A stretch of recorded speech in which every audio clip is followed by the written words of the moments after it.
მაშინ ასე გადაცემა 360 გრადუსი დაბრუნდა ეთერში 2026 წელი გლობალური ცვლილებების წელი იქნება და ეს ასტროლოგიური პროგნოზი არ არის.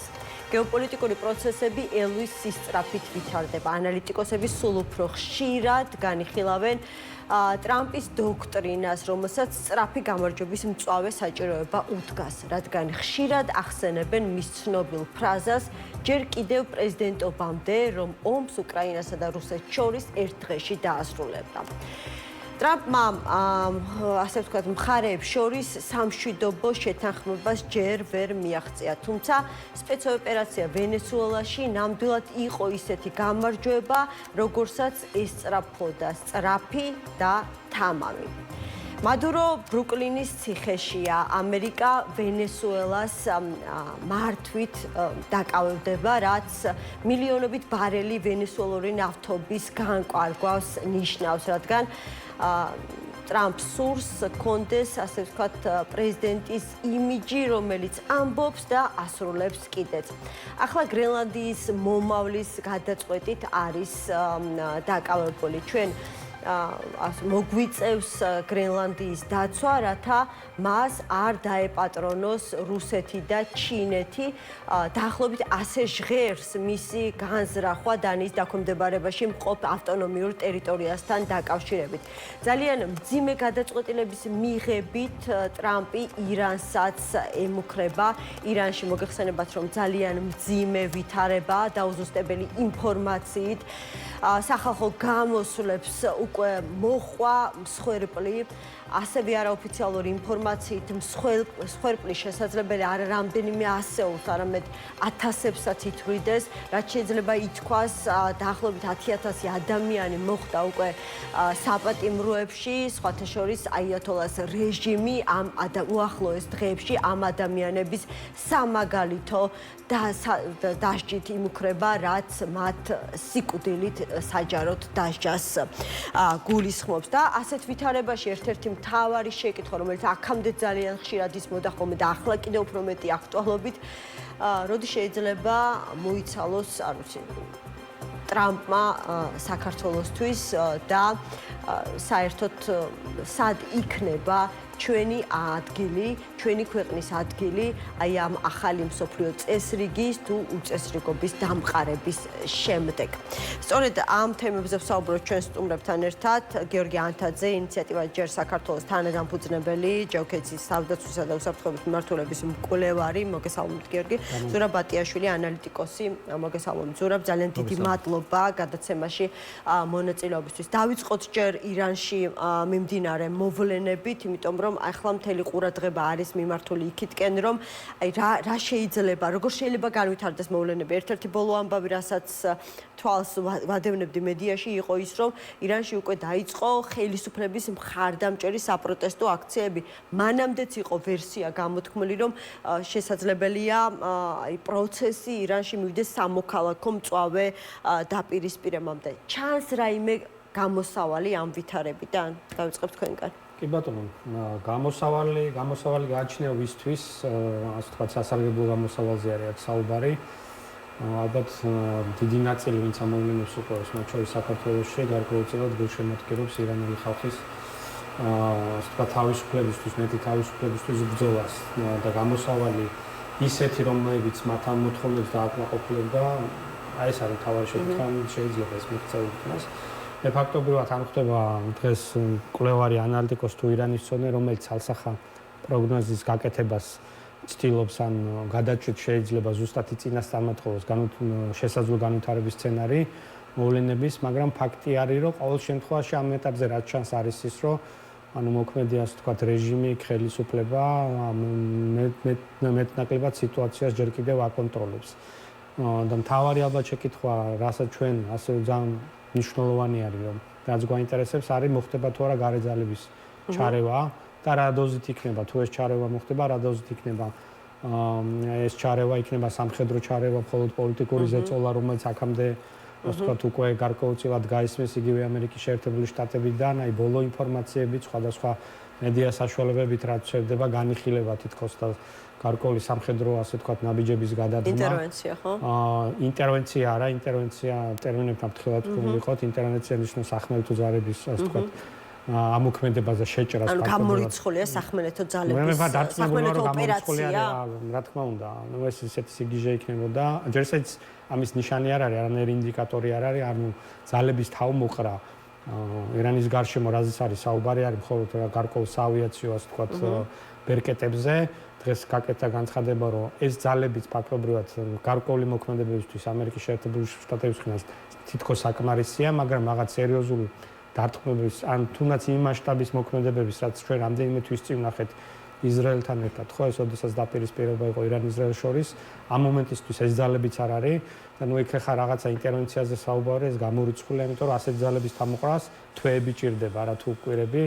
ელემენტარული ანალოგია რო გავაკეთოთ ისტორიასთან, როცა ერაყში ან კიდაც პირველ ან მეორე ომის დროს მსგავსი ნაბიჯი იქნა გადადგმული, ამას წინ უძღოდა თვეების განმავლობაში ამერიკელების და მისი მოკავშირეების ძალების თამოყრა, ასე რომ ეს ერთი საკითხია სამხედრო რაც შეეხება და პოლიტიკური, ხო?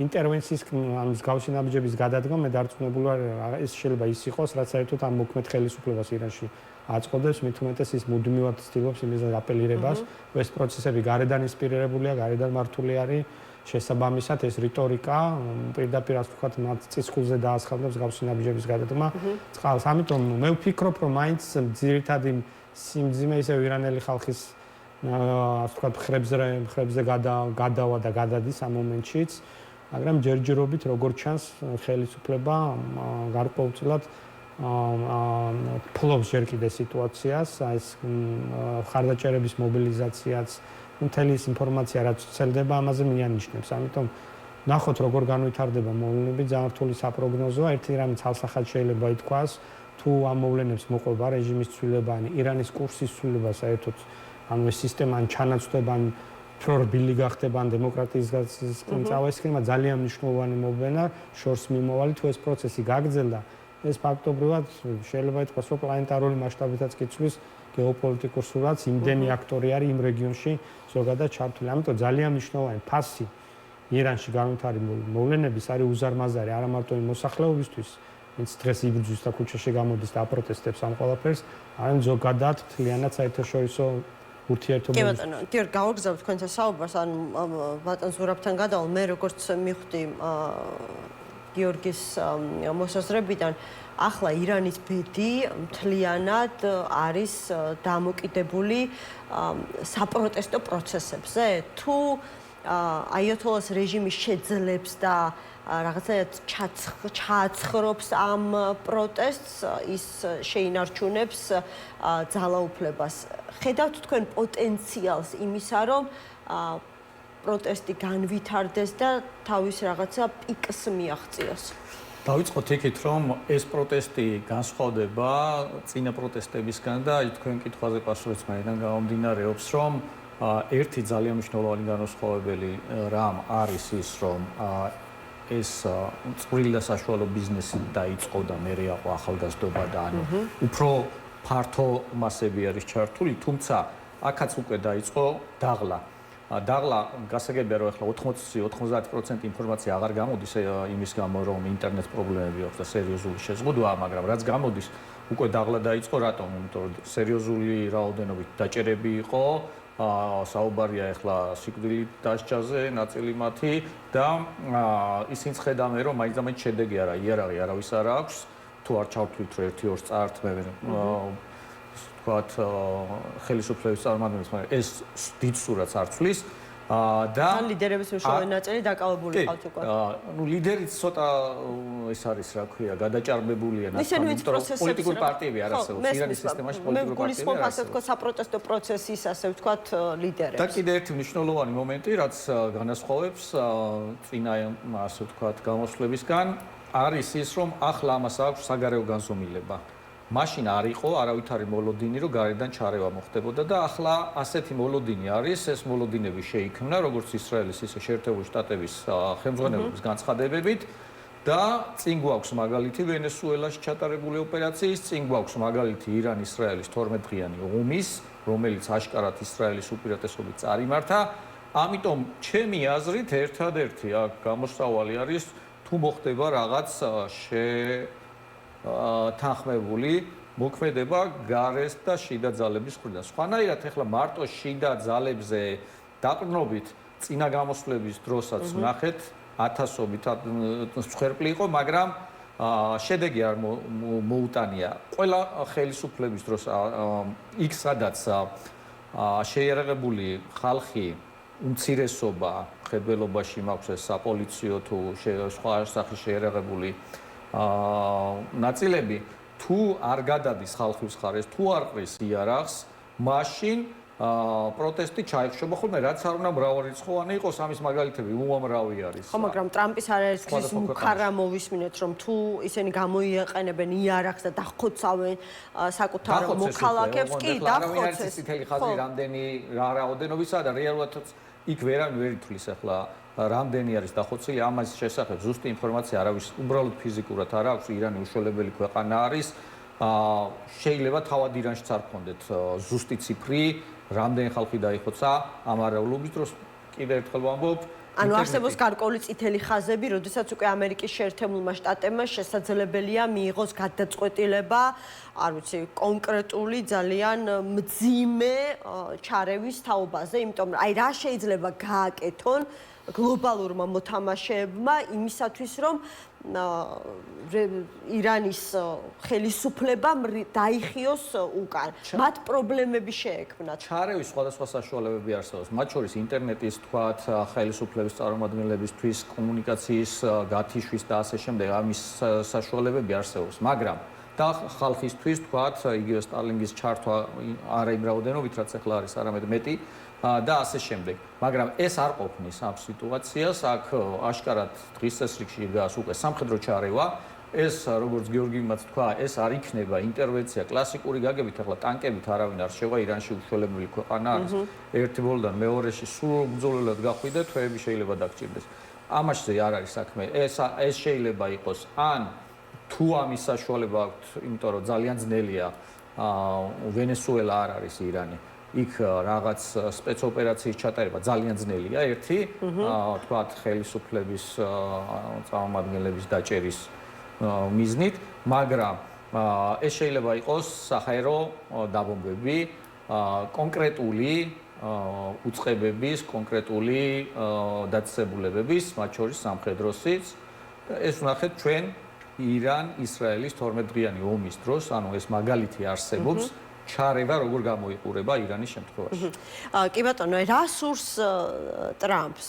რამდენად შორს არის ის წამსვლელი? იგივე ვენესუელას მაგალითმა აჩვენა, რომ მას შეუძლია ესეთი ყველაზე გაუთვალისწინებელი გადაწყვეტილებების მიღებაც კი. აქ ერთი მომენტია მნიშვნელოვანი გასათვალისწინებელი, რომ როცა ჩვენ დიდ ძალებზე ვსაუბრობთ, არიან ასევე დიდი მოთამაშეები, რომლებიც ირანის ხარდაჭერი ძალები არიან. შეიძლება ისეთ საუკეთესო კონდიციაში არ იყოს, მაგალითად რუსეთი, როგორც ეს მანამდე იყო, ბევრი არაფრის გაკეთება შეეძლოს. თუმცა აქ არის ჩინეთის და სხვა, ასე ვთქვათ, მისი მოკავშირე ძალების თუ არასახელმწიფოებრივი აქტანტების ფაქტორიც, ხო, რომელსაც აქტიურად იყენებს ირანი ზოგადად და უკვე ამ პროცესებში ჩართული ყავს, ეს ერთი საკითხი. მეორე არის ის, რომ ვენესუელის მაგალითადაც ჩანს, რომ ტრამპის მოქმედებები და ამ ადმინისტრაციის მოქმედებები არ არის დიდწილად განპირობებული რაღაც საერთაშორისო ჰუმანიტარული სამართლის პრინციპებით, არამედ ძალიან ვიწრო და ისეთი პრაგმატული გათვლები ამოძრავეთ, მათ შორისაც გამოჩნდა იგივე ვენესუელაში, რომ მოწოდებას აკეთებენ, რომ თანამშრომლებენ იმ გარჩენილ ხელისუფლებასთან ფაქტობრივად იგივე ძალაუფლების ვერტიკალთან, რაც მადუროს ქვეშ მუშაობდა. ანუ აქ მისთვის თავარი არის ამერიკის ინტერესები გატარდეს. ეს რაც შეეხება ვენესუელის მაგალითს, ხო, იგივე თუ გადმოვიყვანოთ ირანთან.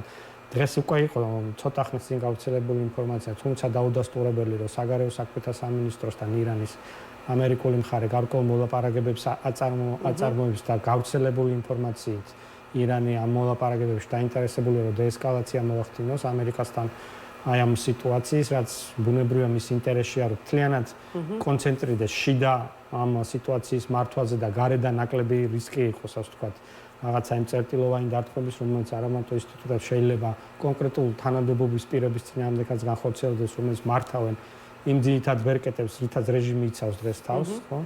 ეს ყველაფერი აქედან გამომდინარე საუბარი იმაზე რომ რა შეიძლება იყოს ინტერესი, მე ვფიქრობ თან ძალიან მნიშვნელოვანია მომენტუმიც, ხო?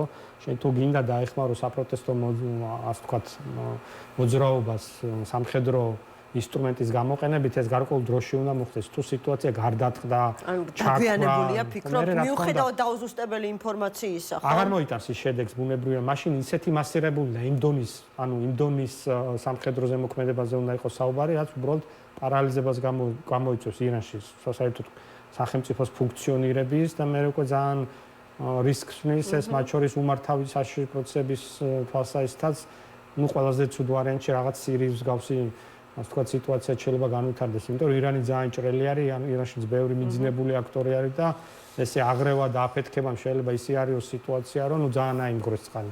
ამიტომ მე მაინც გონია რომ ესენი მათ შორის ამერიკის შეერთებული შტატები დააკვირდებიან პირველ რიგში იმას, რამდენად აქვს წარმატების შანსი პროტესტს და იმის მიხედვით მიიღებენ გადაწყვეტილებას.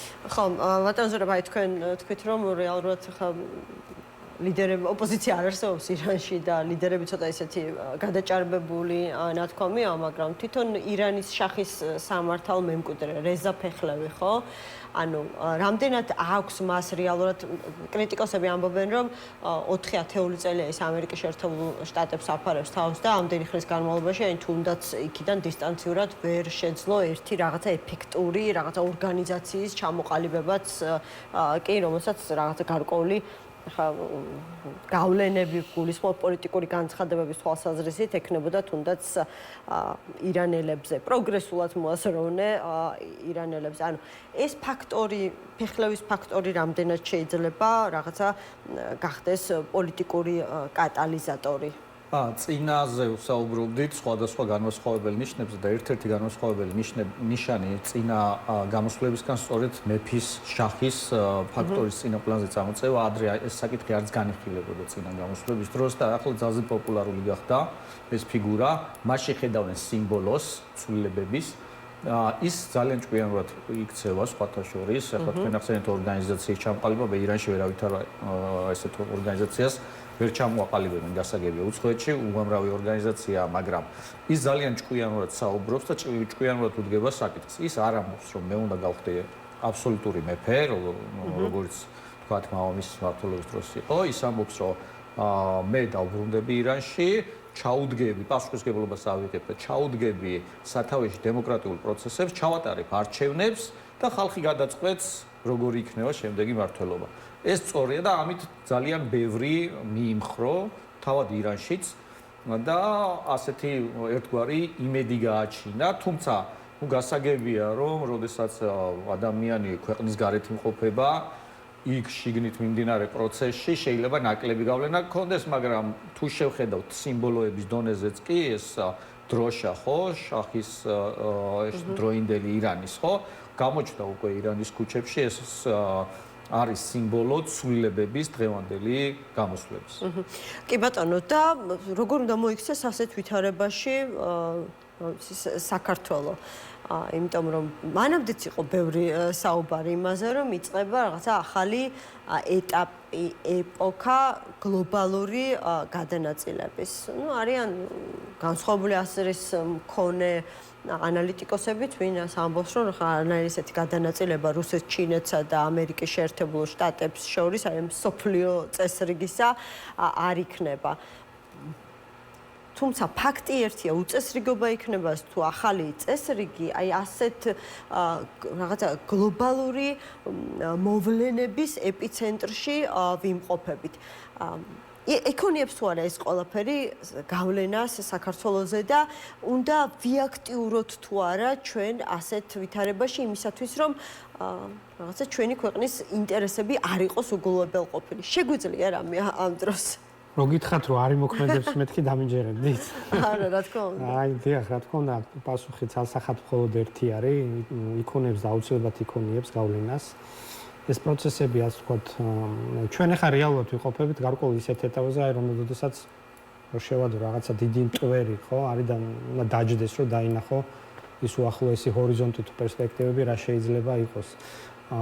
უახლოესი მომავალი საერთაშორისო წესრიგის თვალსაზრისით, თუმცა ის მიდგომები, რასაც ჩვენ დღეს უყურებთ, ხო, მათ შორის ამერიკის შეერთებული შტატებიდან, მე ამაზე ბევრჯერ მისაუბრია სხვადასხვა საშუალებებით, ასე რომ ვთქვათ, რომ ეს ქმნის იმის ასე ვთქვათ, წინაპირობებს, რომ დიდმა მოთამაშეებმა იმაზე მეტ სუფლება მისცენ თავის თავს, ვიდრე თავის დროზე დამკვიდრებული საერთაშორისო სამართლის და საერთაშორისო ნორმები აძლევდა, ვთქვათ, თუნდაც დიდ სახელმწიფოებს და თუნდაც ამერიკის შეერთებულ შტატებს, რომელიც ყველაზე დიდი, ასე ვთქვათ, სამხედრო პოლიტიკური ბერკეტების გამომყენებელი სახელმწიფო იყო ბოლო 30 წლის განმავლობაში, ხო, 25 წლის განმავლობაში.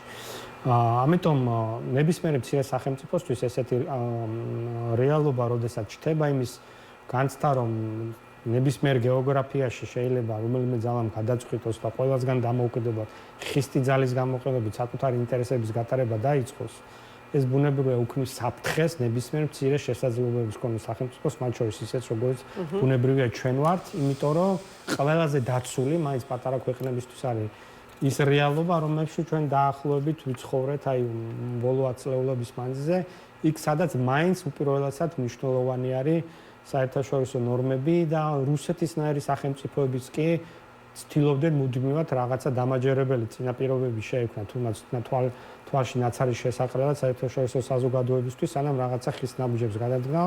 და ეს ჩვენ თავზეც ვიწვნიეთ, იგივე 2008 წელს რო გავიხსენოთ, იქ მთელი რიგი მოვლენები და საინფორმაციო შემზადება უწყობდა ამ მოვლენებს წინ, პასპორტიზაცია და მე ბევრი მომენტი, რითაც რუსეთი ცდილობდა გაემართლებინა თავისი, ესე ვთქვათ, ჩარევა, ხო, პირდაპირ ინტერვენცია, ასე ვთქვათ, ჩვენს ტერიტორიაზე. ამიტომ ეხლა ეს ყველაფერი ფაქტობრივად გამქრალი არის. დღეს ჩვენ თქვი შესაძლებლობა, თორე საერთოდ აღარ არის გამორიცხული მადუროსნაირი წინააღმდეგ გატარებული სპეცოპერაცია ვიღაცის წინააღმდეგ მოიდომოს, უბრალოდ იქ საკითხია ვის შესწევს ამის უნარი, რომ ისევ უნაკლოდ განახორციელოს, როგორც ეს ამერიკის სამხედრო ძალებმა მოახერხეს, ხო? მაგრამ პრეცედენტი არის საშიში ამ თვალსაჩინო, იმიტომ რომ საერთაშორისო სამართალი და ნორმას ქმნის პრეცედენტი და სამართლის ის რომ მოვიყვანო, რა ქვია, ანალოგია ხო არსებობს, ასე ვთქვათ, სამართლებრივი სახელმწიფო, რომელიც პრეცედენტულ სამართალს აღიარებენ, სწორედ იქ მაგალითად საფათოა ეს პრეცედენტის განზოგადება შეიძლება მოხდეს, ახლა ბევრს არ შეწევს ამის უნარი და შესაძლებლობა, ხო მე რომ მკითხოთ რაღაცა კრედო პროფესიული რომ განმარტო მე ყოველთვის ესე უყურებდი ისტორიასაც და საერთაშორისო ურთიერთობებს და გეოპოლიტიკას, რომ ძალა ყოველთვის იყო გადამწყვეტი პრიმატი, უბრალოდ სხვადასხვა ისტორიული განვითარების ეტაპებზე გარკვეული კონფიგურაცია საერთაშორისო წესრიგის ქმნიდა იმ შეზღუდულ ფაქტორებს, რაც ამ ძალის გამოყენების ლეგიტიმაციას იძლეოდა და კიდევ ერთხელ უნიპოლარულ სამყაროში, როდესაც ამ ცივი ომის დასრულების მერე ამერიკა იყო თავარი გამარჯვებული ძალა და ის დემოკრატიის გავრცელებით საკუთარ ინტერესებს ემსახურებოდა, იმიტომ რომ მისი სავაჭრო, ეკონომიკური, სოფლმხედველობა, ზოგადად იდეოლოგიური მიდგომა მისთვის ყველაზე მისაღები და ხელსაყრელი იყო დემოკრატიის გავრცელება, ხო? მთელი პლანეტარული მასშტაბით ეს მის ბუნებრივი ინტერესი იყო და აქ ჩვენი მცირე სახელმწიფოების ინტერესებს თანხმდაც ხდებოდა. ასეთ გარემოში კიდევ ერთხელ გავიმეორებ, ყველაზე ადვილი არის სუსტი სახელმწიფოსთვის გადარჩენაზე ფიქრი და ამ შესაძლებლობების გამოყენება. უბრალოდ დღეს რა თქმა უნდა მდგომარეობაში საქართველოს იმყოფება იმ პოლიტიკური ვთქვათ გახლეჩილობის, კრიზისის, არ ვიცი, ამ უზარმაზარი პრობლემებით, რაც ჩვენ დღეს ფაქტობრივად ვარსებობთ, ეს რომ ცალსახად შეიძლება ითქვას, რომ ესეთი საზოგადოება, ესეთი გახლეჩილი, რაც პირველ რიგში ხელისუფლებაა პასუხისმგებელი, ვერანაირად ვერ იქნება მზად იმ გამოწვევების მიმართ, რომელიც მას შეიძლება ასე სამყაროში მომავალში, ასე ვთქვათ, ელოდებოდეს. ბატონო ზურაბ, ეთანხმებით ამ საკითხში გიორგის და სხვათა შორის აი დღეს კითხულობდი და წერდნენ რომ რაღაცა იქ ტრამპი კუბას დაემუქრა რომ დროზე გააფორმეთ ხელშეკრულება თორე ვენესუელას ნავთობის გარეშე დარჩებით და გრენლანდიასთან დაკავშირებით მისი განცხადებები და აი დღეს ამბობდნენ რომ რაღაცა იმპერიალისტური მიდგომების დამკვიდრებას აქვს ადგილი, ცდილობს მოკლედ შესაძლებელია მართლა სოფლიოში როგორ ვთქვა, სამხედრო თამაშის ახალი წესები დაამკვიდროს, აი პრეცედენტზე საუბრობდა მადუროს მაგალითზე. რეალურად სოფლიო წესრიგი დაინგრა რუსეთის უკრაინაში დაწყებული ფართომასშტაბიანი ომის დაწყების დღიდან. და აი ამ რღვევას ვხედავთ მთლიანად და ყველა ეს პროცესი, რომელიც მიმდინარეობს, აი ამ დარღვევის პროცესში ვართ ახლა. ახალი ჯერ არ დამდგარა, არის ახლა ეს მერყეობა და აი ესეთი დიდი კატაკლიზმები სწორედ იქიდან გამომდინარე, რომ ახალი წესრიგი როგორი იქნება, ჯერ არავინ არ იცის. როდის დადგება ეგეც არავინ არ იცის, არის სრული ქაოსი. აქედან გამომდინარე, ყველა ის შედეგი, ის ყველა ის ასე ვთქვათ, განცხადება, რომელიც ვთქვათ, 5 წლის წინ წარმოუდგენელი იყო, 4 წლის წინ წარმოუდგენელი, დღეს ჩვეულებრივი ამბად იქცა და არა მხოლოდ განცხადება, უკვე ქმედებებიც, ხო? ახლა ვინ წარმოიდგენდა ვერც ერთი მაგალითად დემოკრატი პრეზიდენტის დროს ვენესუელაში კი არა ვერც ერთ ქვეყანაში ასე წავიდნენ და პრეზიდენტი მოიტაცონ და წაიყვანა სადღაც ასეთი რამ არ მოხდებოდა მაგრამ ახლა სხვა დროება არის ყველაფერი შეიძლება მოხდეს რეალურად არა მხოლოდ თქვათ ამერიკის კონტინენტზე ევროპის კონტინენტზე შეიძლება მოხდეს ნუ აზიაში ახლო აღმოსავლეთში ხო ყოველთვის ხდებოდა და ახლა კიდევ უფრო დაძაბული სიტუაცია. რეალურად მე ამ აზრზე ვარ, რომ რუსეთ-უკრაინის ომით დაიწყო მესამე მსოფლიო ომი, რომელსაც სხვადასხვა გამოვლინებები აქვს. არასოდეს პირველი მსოფლიო ომიც რო დაიწყო, იმას არ ეძახდნენ პირველი მსოფლიო ომს. ეხლა ეს არის მესამე მსოფლიო ომი და ეს ამის დასრულების შემდეგ უნდა ახალი წესრიგი დადგეს. როგორი იქნება ის ახალი წესრიგი, რა წესები იქნება? ამის შესახებ არავინ არ იცის, იმიტომ რომ იგივე პირველი მსოფლიო ომის მიმდინარეობის დროს და მეორე მსოფლიო ომის მიმდინარეობის დროს არავინ არ იცოდა ახალი წესრიგი როგორი დადგებოდა.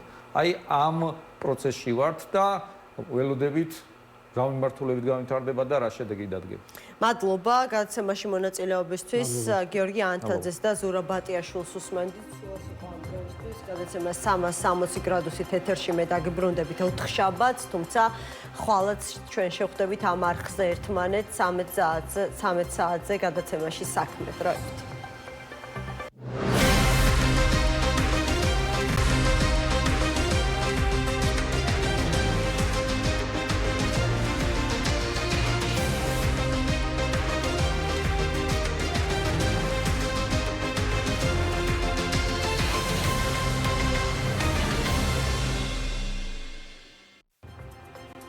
საღამოშვიდობის ეს გადაცემა 360 გრადუსია, მე მისი წამყვანი ემა ტუხიაშვილი, რადგან ამ წელს პირველად ხვდებით მე და თქვენ ერთმანეთს, მინდა მოგილოცოთ ახალი წელი შობა, ყველა დღესასწაული და რა თქმა უნდა გისურვოთ, რომ 2026 წელი ყველა თქვენი მიზნების ასრულების წელი ყოფილიყოს.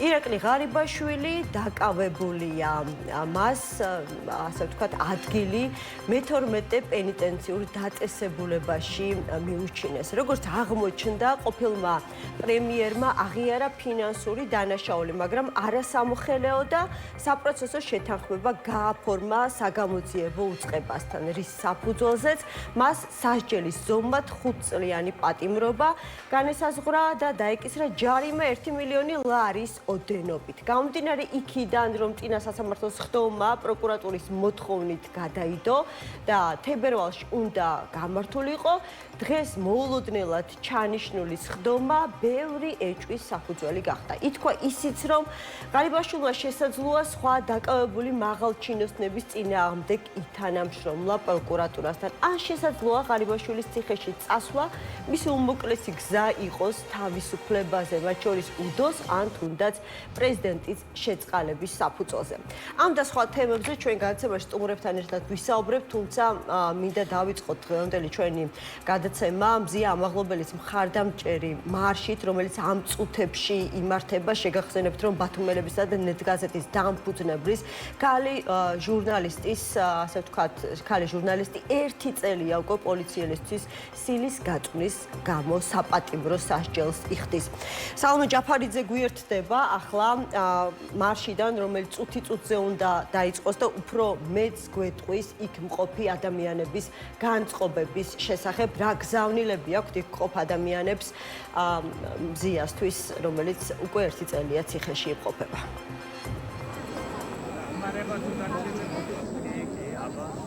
ემა მოგესალმებით პირველ რიგში რაც შეეხება საპროტესტო აქციას, აი ახლა ამ წუთებში დაიწყო ორგანიზება და სულ რამდენიმე წუთში უკვე დაიწყება მარში, მსვლელობა, თუმცა ეს არ არის მხოლოდ მარში, როგორც ამბობენ აქ შეკრებილი ადამიანები, თითოეული მათგანი აღნიშნავს, რომ მზია ამაღლობელი არის უკანონო პატიმარი, რომელიც 1 წლის განმავლობაში ქართულმა ოცნებამ გამოამწყვია მათი განცხადებით და მოდით გადავალ ეთერ თურაძესთან, რომელიც იმყოფება საპროტესტო აქციაზე. მოგესალმებით ქალბატონო ეთერ პირველ რიგში.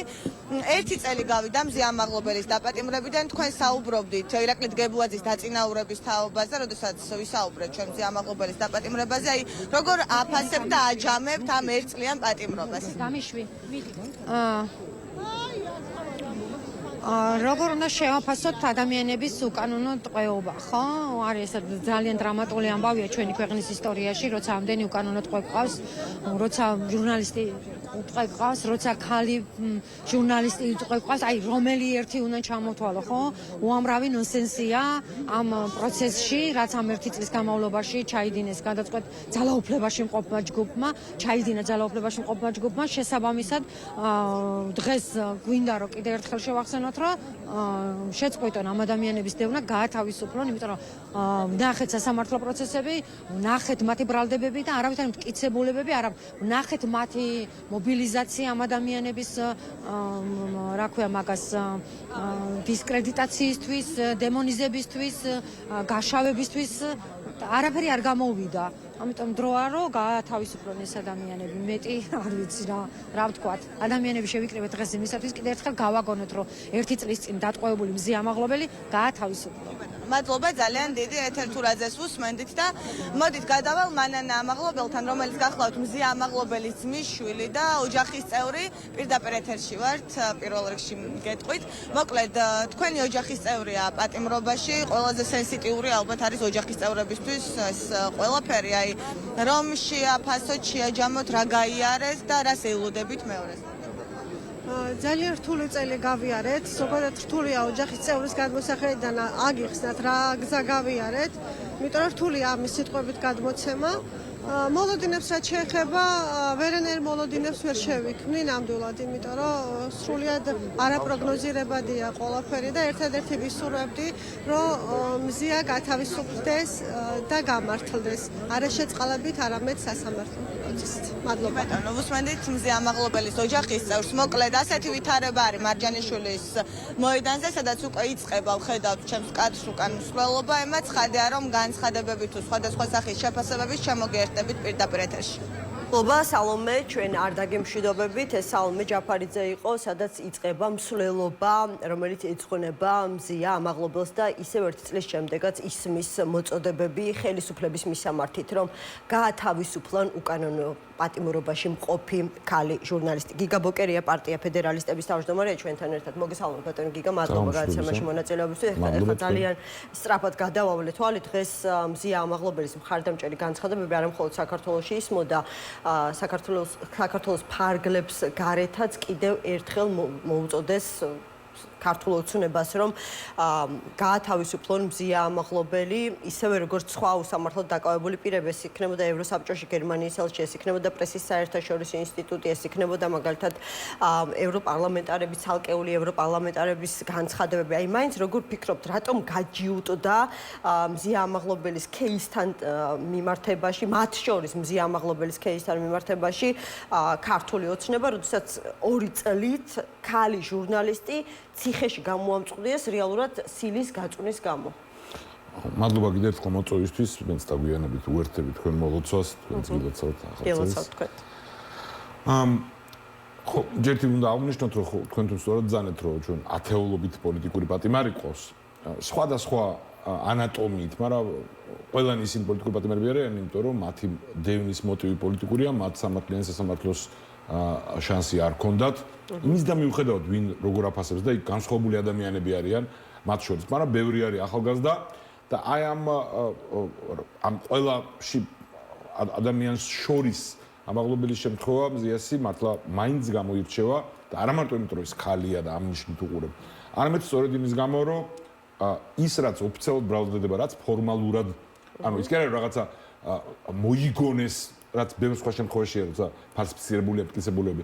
არა, უტიფრად გვეუბნებიან, რომ იმ ტიპის ქმედებისთვის, რომლისთვისაც საქართველოს უახლეს ისტორიაში ყველა პრობლემის მიუხედავად, რომელიც სხვა ხელისუფლებების დროს იყო, მათ შორის მძიმე პრობლემების დროს, არასოდეს მსგავსი მოქმედებისთვის ანალოგიურ ვითარებაში ასეთი მძიმე მსჯავრი არავისთვის არ დაუდიათ. არა, ხო, აი სამაგალითოდ აჩვენებენ, რომ რეპრესიული აპარატის ღირსებას და იცავენ, თუ ამას ღირსების დაცვა ქვია, მე არ ვთვლი ამას. ღირსების დაცვას მე პირიქით ამას უღირსობის დაცვად მივიჩნევ და რა თქმა უნდა, იმის გამო, რომ მზე ამაღლობელი იქცა მისი პერსონის გამო, ამ ყველა გარემოების გამო სიმბოლურ ფიგურად, მათთვისაც როგორც ჩანს პრინციპული არის ამ რეპრესიის ძალაში დატოვება. რა თქმა უნდა, ამავე დროს, როგორც ყველა ნორმალური ადამიანი, მეც ვისურვებ, რომ სანამ ეს სამწუხაროდ ეს რეჟიმი ყავს, მანამდე ბევრი ამ ფაქტორის, მათ შორის გარეწნეხის და შიდა ვითარების გამო მზე ამაღლობელი განთავისუფლდეს უფრო ადრე, ვიდრე მას ეს მიჟილია. და ამავე დროს უნდა გვესმოდეს, რომ ჩვენი ისე როგორც მზე ამაღლობელის და ყველა პოლიტპატიმრის და ყველა საქართველოს მოქალაქის პრობლემა ვერ და არ გადაწყდება, მანამ სანამ ეს რეჟიმი, ეს კაცი ივანიშვილი მისი გარემოცვა, ვინც ასეთ ნაბიჯებზე წამსვლელია, რაც უკვე ვნახეთ, ხელისუფლებაში არის.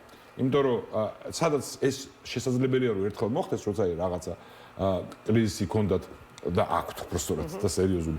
ეგ ნიშნავს, რომ ზღვრები ქმედებებში მოშლილი აქვს ამ რეჟიმს, როცა რეპრესიებთან გვაქვს საქმე. რა თქმა უნდა, ბევრად უფრო გაუარესების პერსპექტივაც არსებობს და პოტენციალიც, თუ შეხედავს ეს რეჟიმები ესე იქცევიან ხოლმე, მანამ სანამ არ დამარცხდებიან, მაგრამ ამით იმის თქმა მსურდა, რომ თითოეული პოლიტპატიმრის თავისუფლება არის ყველა ნორმალური ადამიანის სურვილი და ამისთვის სანამ ეს რეჟიმი ყავს, სამწუხაროდ სანამ ყავს, ყველაფერი რომ გაკეთდეს, რომ გამოგვლიჯოთ ხელიდან, ან თვითონ ჩათვალონ, რომ აღარ უღირთ და მე იმედი მაქვს, რომ ეს წლები გაგრძელდება ქვეყანაში და ქვეყნის გარეთ და იმედი მაქვს, რომ ზიამაღლობილი უფრო მალე განთავისუფლდება, ვიდრე მას ეს მიჯილი აქვს, მაგრამ საბოლოო ჯამში ჩვენი ქვეყნის და ყველა მოქალაქის დღევანდელი პოლიტპატიმრების მათი ახლობლების ჩათვლით მომავალი საფრთხეში იქნება, მანამ სანამ ივანიშვილის ხელისუფლებაშია. განსაკუთრებით ბოლო პერიოდში ხდება ხოლმე ესეთი რაღაცა შედარება, ხომ? რამდენად ადეკვატურია სასჯელი ჩადენილი დანაშაულისა. ეს ყოველ შემთხვევაში ყველაზე თვალსაჩინოდ ჩანს ხოლმე ხელისუფლების პოლიტიკური მოწინააღმდეგეებისა და მისი ყოფილი თანაგუნდელების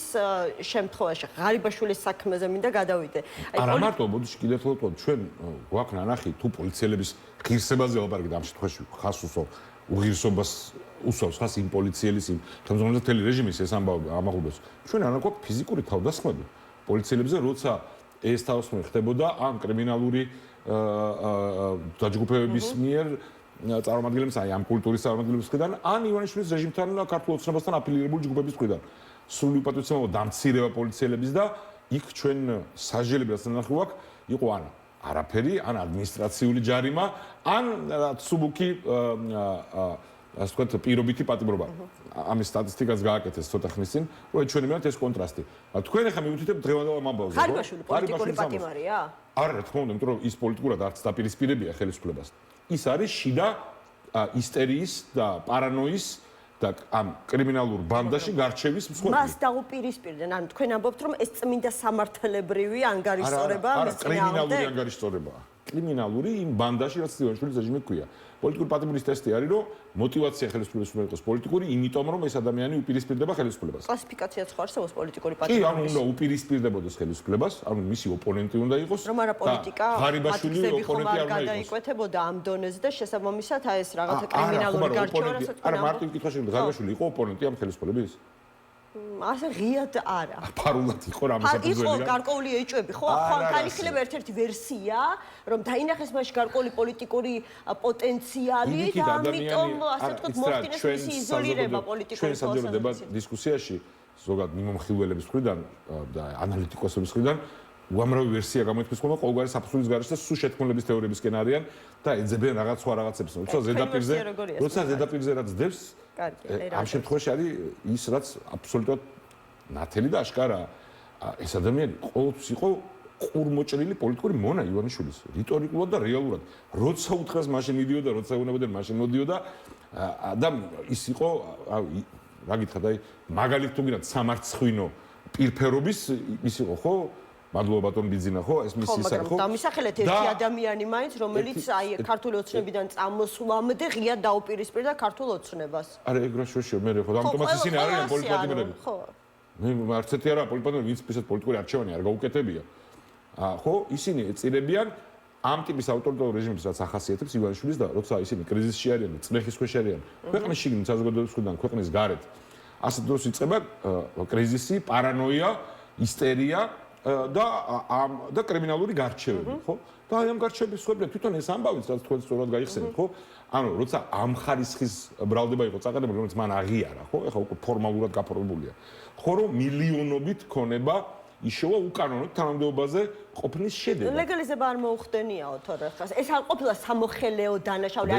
ნახეთ ხო, ხაზგასმა კეთდება რომ მას არ უშოვია ფული იმიტომ რომ იყო მაღალი თანამდებობის პირი. უბრალოდ მან ასე ვთქვათ, კერძო სექტორიდან მიღებული შემოსავლები, რომელიც კერძო სექტორი მას ამ შემოსავლებს აძლევდა უბრალოდ ქველმოქმედების სახით, ეს ხო უბრალოდ დაცინვა საზოგადოების და სხვა შეებს თვითონ ეს ამბავიც ისე როგორც მთელი წყება ამ ამბების, ხო ეს ხო არ არის ერთადერთი უმაღლესი თანამდებობის პირი, პრემიერ-მინისტრი, ორგზის თავდაცვის მინისტრი, მეორე თავდაცვის მინისტრი, გენპროკურორი, კიდე ერთი პრემიერ-მინისტრი, მინისტრები, მოადგილეები.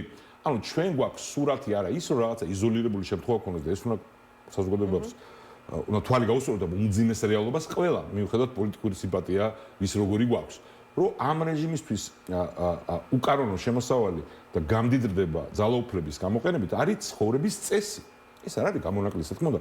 გამონაკლის სახით შეიძლება მოხდეს ძალიან დაალაგებულ ქვეყანაშიც და სისტემა თუ მუშაობს, ხო აი ამ გამონაკლის შემთხვევებს ზდევნის ხოლმე.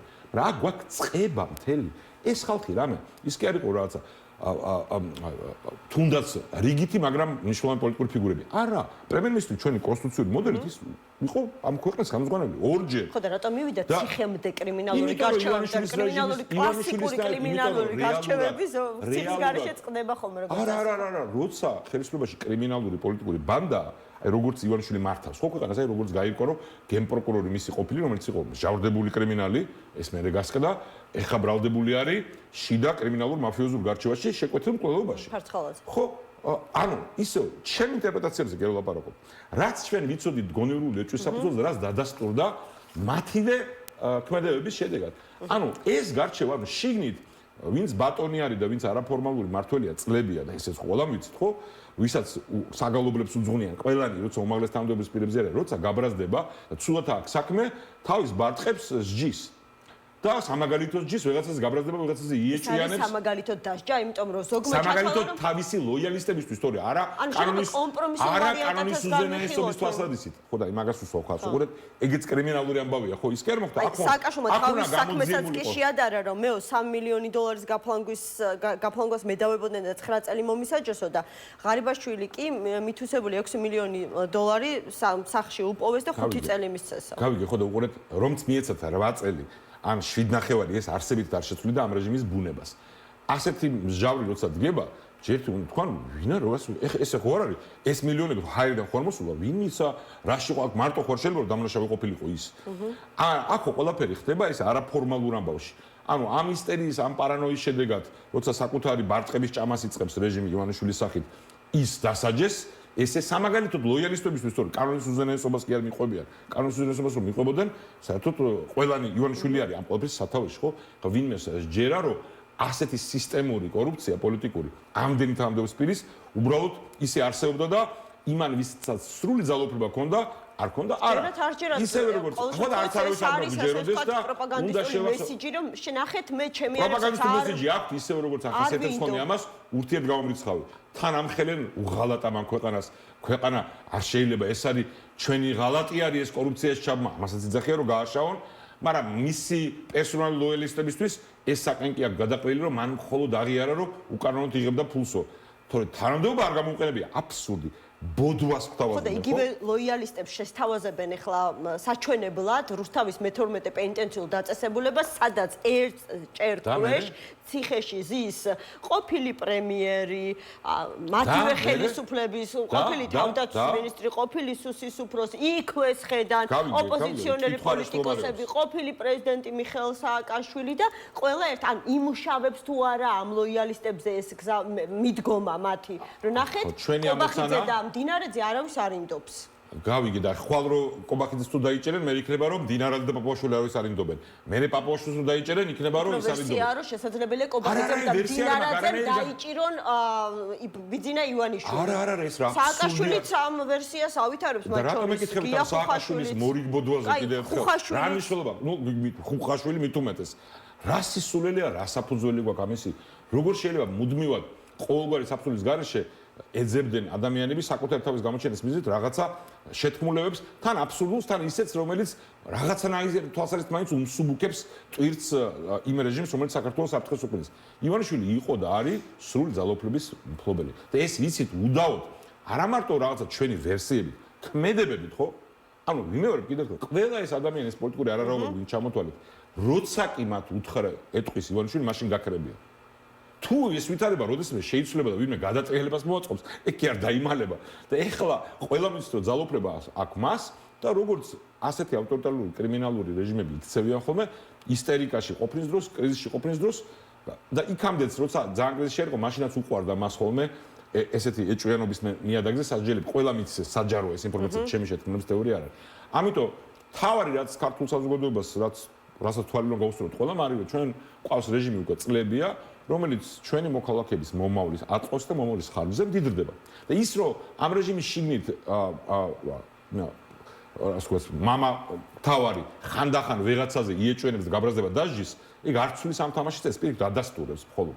და ერთადერთი რამ რაც შეცვლის ამ თეორიას არის ამ ხელისუფლების ძალაუფლებიდან ჩამოცილება. და სანამ ივანიშვილი და მისი ნებისმიერი კომბინაციით პოლიტიკური არარაობები არიან ხელისუფლებაში, ძარცვა ქვეყნის გამდიდრების მიზნით მათ შორის ყველა სფეროში განათლებით დაწყებული რაც ეხაშუებიან, ჯანდაცვაში რა კრიზისიც თვითონ დაწესეს და რაც ღრმავდება, ეკონომიკაში მთლიანად და რა თქმა უნდა უსაფრთხოებაში და ქვეყნის სუვერენიტეტის და დამოუკიდებლობის თვალსაზრისით ეს ყველა პრობლემა მხოლოდ დამძიმდება და მომაკვდინებელ ზღვრებს მიუახლოვდება ქვეყნის მომავლისთვის.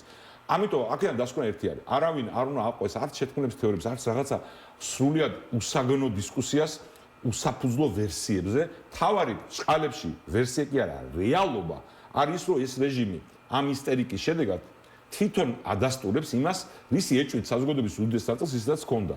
რომ ამ ხალხს ამოძრავებს მხოლოდ ივანიშვილის გარშემო, ძალაუფლების გარშემო ყოფნა და პირადი გამდიდრება, ივანიშვილს ამოძრავებს მხოლოდ მისი აბსოლუტური ძალაუფლების შენარჩუნება და ეს ყველაფერი ხდება ქვეყნის აწყოს და მომავლის ხარჯზე. ანუ თითოეული რიგითი მოქალაქის, მათ შორის აი ლოიალისტები ვინც დარჩათ, ან იმ ხალხის ვინც ასე მწვავე და არაფასებს ვითარებას როგორც მე და ბევრი სხვა, ხო? აი იმათი და იმათი შვილების მომავლის ხარჯდება ეს ყველაფერი. და თითოეულ შემთხვევაში უსაგნო ვარაუდების ნაცვლად, უბრალოდ უნდა ამ ნიაღვარს პროპაგანდის, აი ურთიერთ გამომრიცხავს აბსურდულს, რომ თან სამაგალითოს ჯიან, მაგრამ თან რეალურად ძალიან ესეთ ცუდი კაცი კი არ იყო, აი კი არ მოუპარეო, უბრალოდ აჩუქეს, აი ეს ყველაფერი ერთმანეთში აზელილი აქვს, სხვადასხვა აუდიტორიას რომ უნდა თუ აჭამოთ. ხო, ეს აბსურდი, ეს წინამდებობრივობა სულ და ვამხილოთ. და ყველას გავახსენოთ, რომ ეს არ არის 1, 2, 3 ან 4 შემთხვევა. წყება გვაქვს უმაღლესი ანუ კონსტიტუციის მიხედვით ქვეყნის მმართველების ვინც არიან მხილებულები უკანონო გამდიდრებას. პასუხისმგებლობის საკითხთან მივდივართ, იმიტომ რომ შესაძლებელია არა, ვართ შიგნით წლებია. ხო, მაგრამ ვინ უნდა აიღოს ეს პოლიტიკური პასუხისმგებლობა? ანუ შესაძლებელია მათ თქვან, რომ პასუხისმგებლობის აღება არის მარტო ერთი ხელისუფლების შეცვლა. სხვანაირი პასუხისმგებლობა ასეთ ფონზე, ასეთ მიდრებაში არ არსებობს. ანუ ვიმეორებ კიდევ ერთხელ, ქვეყნებში სადაც დაალაგებულია ინსტიტუტები და ინსტიტუტები თავისით მოქმედებენ, იქაც შეიძლება მოხდეს სკანდალი, უმაღლესი თანამდებობის პირი გაეხვიოს სკანდალში სხვა იმის. შეიძლება იყოს ყოფილი შემთხვევები პრემიერ-მინისტრები და ისინი პრეზიდენტების იმპიჩმენტი მოხდარა. იმ ქვეყნებში სადაც ინსტიტუციები მუშაობს, სადაც ძალაუფლება გაწონასწორებულია. ეს ის შემთხვევა არ არის. არც მასშტაბის ვიმეორებ კიდევ ერთხელ პრემიერ-მინისტრები თითქმის ყველა ან პირდაპირ ან ირიბად ბრალდებული კორუფციაში. თავდაცვის მინისტრები, გენპროკურორები, ორგანიზებული დანაშაული. ეს ყველაფერი არის რაოდენობრივადაც უზარმაზარია, თან რაც მთავარია. აქ მიმდევრობა ასეთი კი არ არის, რომ ვერაცა ამხილა ინსტიტუტმა ან სისტემამ და ამის შედეგად მან დაკარგა პოლიტიკური ძალაუფლება. არა, ის ჯერ კარგავს პოლიტიკურ ძალაუფლებას, ანუ ივანიშვილის კეთილგანწყობას და შემდეგ ისჯება. ანუ ეს არის მიზეზ შედეგობრივობა და არა ინსტიტუციები, ამიტომ რა თქმა უნდა, არავინ არ უნდა მოუტყუდეთ იმით, რასაც გონებია, რომ აი ქართული ოცნება ხედავთ, როგორ ებრძვის კორუფციას საკუთარი პრემიერ-მინისტრის დასაჯეს. ეს უტიფრობა, ანუ ეს ტიპიური ამბავია, ხო, რომ აბსურდი უნდა უკიდურესობამდე მიიყვანო, რომ იქნება აი ამ ბოლში დეზორიენტაცია მოახდინოს საზოგადოებას. ეს არის მთავარი ამბავი, რადასხმაც აქედან კიდევ ერთი ამბავი გავრცელდა სხვა შორის დღეს და მინდა ძალიან მოვისმინოთ თქვენი მოსაზრებაც, ვერსიაც ამასთან დაკავშირებით, როგორც აღმოჩნდა, ხვალ ალეკო ელისაშვილისთვის აღკვეთი ღონისძიების გადასინჯვის პროცესი ჩაინიშნა მოულოდნელად. რაიმე ვერსია გაქვთ, როგორ შეიძლება შემოbrunდეს ოპოზიციონერი პოლიტიკოსის საქმე? როგორ შეიძლება რამე ვერსია მქონდეს იმაზე, რაზეც არაფერი არ ვიცი. ეგეთი მიმოხილველები ბევრი ყავს ჩვენ პოლიტიკურ ცხოვრებაში, რომელიც არაფერად არ იციან. იმაზე ვერსიებს ისვრიან ხოლმე და მე ვცდილობ რომ მათ რიგებში არ აღმოჩნდე. კი ბატონო, კარგი, გასაგებია. თქვენ არაერთხელ ახსენეთ, რომ ერთადერთი გამოსავალი არსებობს ამ შექმნილი ვითარებიდან და ეს არის ხელისუფლების შეცვლა. შეგახსენეთ, არ ვიცი გაიგეთ თუ არა, ამის ნება ამ ეტაპზე ქართულ ოცნებას არ აქვს. პირიქით ისინი ამბობენ, რომ ძალიან მყარად გრძნობენ თავს და გრძნობენ ასევე უმრავლესობის მოსახლეობის უმრავლესობის მხარდაჭერას და თუ კი ვინმეს ხედავენ პოლიტიკურად გაკოტრებულს, მათ პოლიტიკურ ოპონენტებს. ზურაგირ ჩიჩაფარიძე როდესაც გამოვიდა საპატიმროდან ერთ-ერთი პირველი რაც თქვა, რომ მეორე დღესვე დაიწყებდა ოპოზიციასთან შეხვედრებს, აი სალომე ზურაბიშვილთან შეხვედრაც დაანონსა, რომ უნდა ესაუბრა ერთობაზე, ოღონდ არა ისეთ საჩვენებელზე, მხოლოდ ვიდეო კამერების წინ, არამედ რეალურად ერთი მიზნის და ერთი იდეის და ერთი სამოქმედო გეგმის ქვეშ გაერთიანებაზე. მაინტერესებს თქვენ თუ შეგხვდათ, გაგიზიარათ, რა ვიცი, თქვენ თუ გაიზიარეთ მისი მოსაზრებები და რაიმეში თუ დაემთხვა თქვენი აზრები ერთმანეთს. შეთანხმდით რამეზე? ქონდა ბატონ ზურასთან შეხვედრა, on სანამ ზურას ნაწილზე გადავიდოდი და მნიშვნელოვნად მიმაჩნია, უბრალოდ პირველ ნაწილზეც გეტყვით. ივანიშვილის რეჟიმი ქართული ოცნება არ აპირებსო, თავისითად ქონა არც ერთი ავტორიტარული რეჟიმი. თავისით არ თმობს ძალაუფლებას არსად და არასოდეს. მიგულისხმე ის რომ ოპოზიცია უნდა გაძლიერდეს თქო და სწორედ ამიტომ ვკითხეთ, ხო? თვითონ ესე იძახიანობა, რა სიტყვია. ხო, სანამ ჩვენ არ მივახცევთ იმ მიზანს, რომ ამ ქვეყნის აბსოლუტური უმრავლესობა, უბრალოდ უმრავლესობა კი არა, აბსოლუტური უმრავლესობა არ იქნება მოტივირებული საზოგადოების საპროტესტო მოძრაობაში, აქტიურ საპროტესტო მოძრაობაში ჩართვისა და არ გაანეიტრალებს რეპრესიულ მანქანას აი პროტესტის პროტესტის მანამდე ივანიშვილი და მისი არარაობის გარემოცვა ძალაუფლებას არ დათმობს. ეს ნამდვილად ასეა. ხარ რაც შეხება თქვენ კითხვას ეს დროშა ხშირად ფრიალებს ხოლმე ხო და ხშირია ხოლმე რომ ეს მოწოდებები გვესმის ხოლმე მხოლოდ იმიტომ რომ სხვა არაფერს ათქმელი არ აქვს ადამიანს და უბრალოდ ამ სადაგზელოს ისვრის ხოლმე. ზურას მე იმედი მაქვს რომ რეალურად აქვს ამოცანა ისე როგორც ჩვენ ყველას რომ უბრალოდ სადაგზელო კი არ იყოს.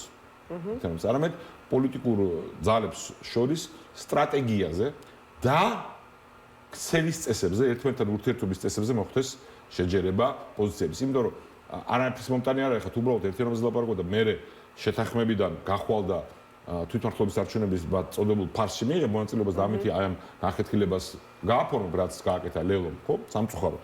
და გახარიას პარტია მერესად პარლამენტში შესვლა როცა არალეგიტიმურს უწოდებდა. ხო, ახლა რამდენიც არ უნდა ერთიანობაზე თუ სტრატეგიაზე შეჯერებული არ ხარ, პირიქით, მორიგიმედ გაცვლება იქნება ამის გამოცხადება.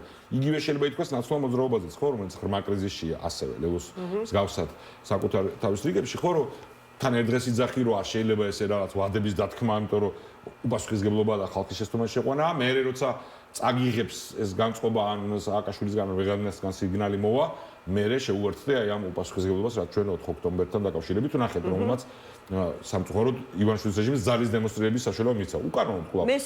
რატომ მომყავს ეს მაგალითები? რატომ მომყავს ეს მაგალითები? და ხშირად მე ის ფიგურები, ვინც აი ამ უპასუხისმგებლობას ჩადიან, ლაპარაკობენ ხოლმე რომ ერთიანობა გვინდა და ვისაც არ უნდა, ისინი მოღალატეები არიან. ჯერ ეს ძალიან მაგარი ფორმულა, თუ ვინც არ გეთანხმება იმას მოღალატად ცხადებ, ხო? ეგ მაგარი ერთიანობაა. ხო? მაგრამ თავარი საკითხი არის ამ ტიპის პრობლემების თავიდან აცილება მომავალში და კოორდინირება მოქმედების. არის პოლიტიკური ძალთა და პარტიების ჯგუფი, რომელიც ნაწილიც ვართ ჩვენც ფედერალისტები, ახალი კოალიცია, რომელიც ნაწილიც არის გირჩიც, ზურა ჯაფარიძეც, იქ არის ევროპული საქართველო, იქ არის ეროვნულ დემოკრატიული პარტია, ეს ძველი ისტორიული პარტია, იქ არის თავისუფლების მოედანი. ხო, ანუ ყველა იქ არის სტრატეგია აღმაშენებელი. ეს პოლიტიკური პარტიები უკვე რამოდენიმე თვეა კოორდინირებულად მოქმედებს, იქნება საჯარო აქციები თუ საგარეო კომუნიკაცია. ამ მიმართულებით რომ ამ პოლიტიკურ ჯგუფებთან ერთად სხვა პოლიტიკური ერთეულებს, მათ შორის ისინი ვინც ჩამოუთვალე, ხო, ნაციონალური მოძრაობა, ლელო, გახარიასთან დაკავშირებით ალბათ აღარ გაქვთ, ხო, რაიმე ასე ვთქვათ, მოლოდინები, მათი არჩევანი არის, ხო, რაც მათ გააკეთეს, რომ თვითონ სხვაგან წავიდნენ. ლელო და პარტნიორებად მათ განიხილავთ აი ამ ერთ სტრატეგიულ ერთობაში თუ ისინი შეცვლიან მიდგომებს? ანუ პრინციპულ თუ მიდგომებს შეცვლიან, იმიტომ რომ ლელომას და ნაციონალურ მოძრაობამ უნდა შეცვალონ მიდგომები ჩემი აზრით.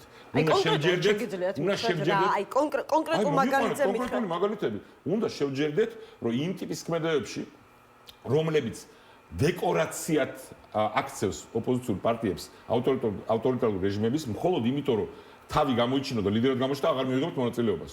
მაგალითიც მოვიყვანო, ხო? უნდა მაგალითი კი ბატონო, ეს ერთადერთი. მათ შორის კარგ ადამიანებს, ან ვიღაცებს, თქვა, აი სასოწარკვეთისგან, ან რაღაც სურვილისგან, ბრაზისგან მოუნდებათ რაღაცა თქმა რომ აი თარიღი გითხარით, აი ხვალ რო იქნება, ასეთ განწყობილების წახალისება არ უნდა მოახდინოთ. მომხავს მაგალითად.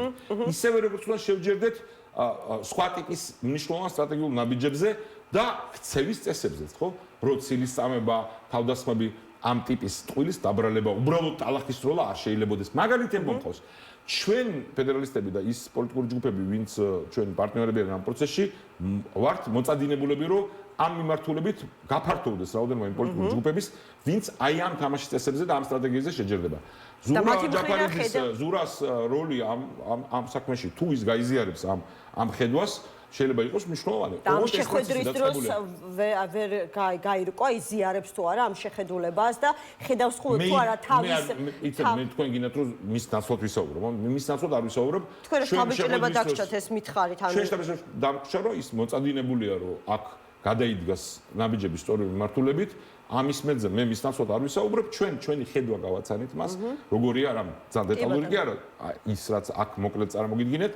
და მე დარწმუნებული რომ ეს კომუნიკაცია გაგრძელდება სხვა პოლიტიკურ ძალებს შორის აი ამ შემდგომ დღეებში და მე შემიძლია გითხრათ ჩვენი ფედერალისტების ხედვა ჩვენ გვინდა ამის გაფართოება, მაგრამ ყველაზე მნიშვნელოვნად მიგვაჩნია რომ ვინც აი ამ სტრატეგიაზე ჩამოყალიბებული ვართ ამ ყველა პოლიტიკურმა ჯგუფმა და მათ შორის სხვა შორის სამოქალაქო ჯგუფებიც ვინც აქტიურები არიან გავაგრძელოთ თანმიმდევრულად აი მიხვევ-მოხვევით და რაც მის გარეშე, ასე ვთქვათ, რყევების გარეშე საზოგადოებაში გაფართოვება კონსენსუსის ამ რეჟიმის შეცვლასთან დაკავშირებით.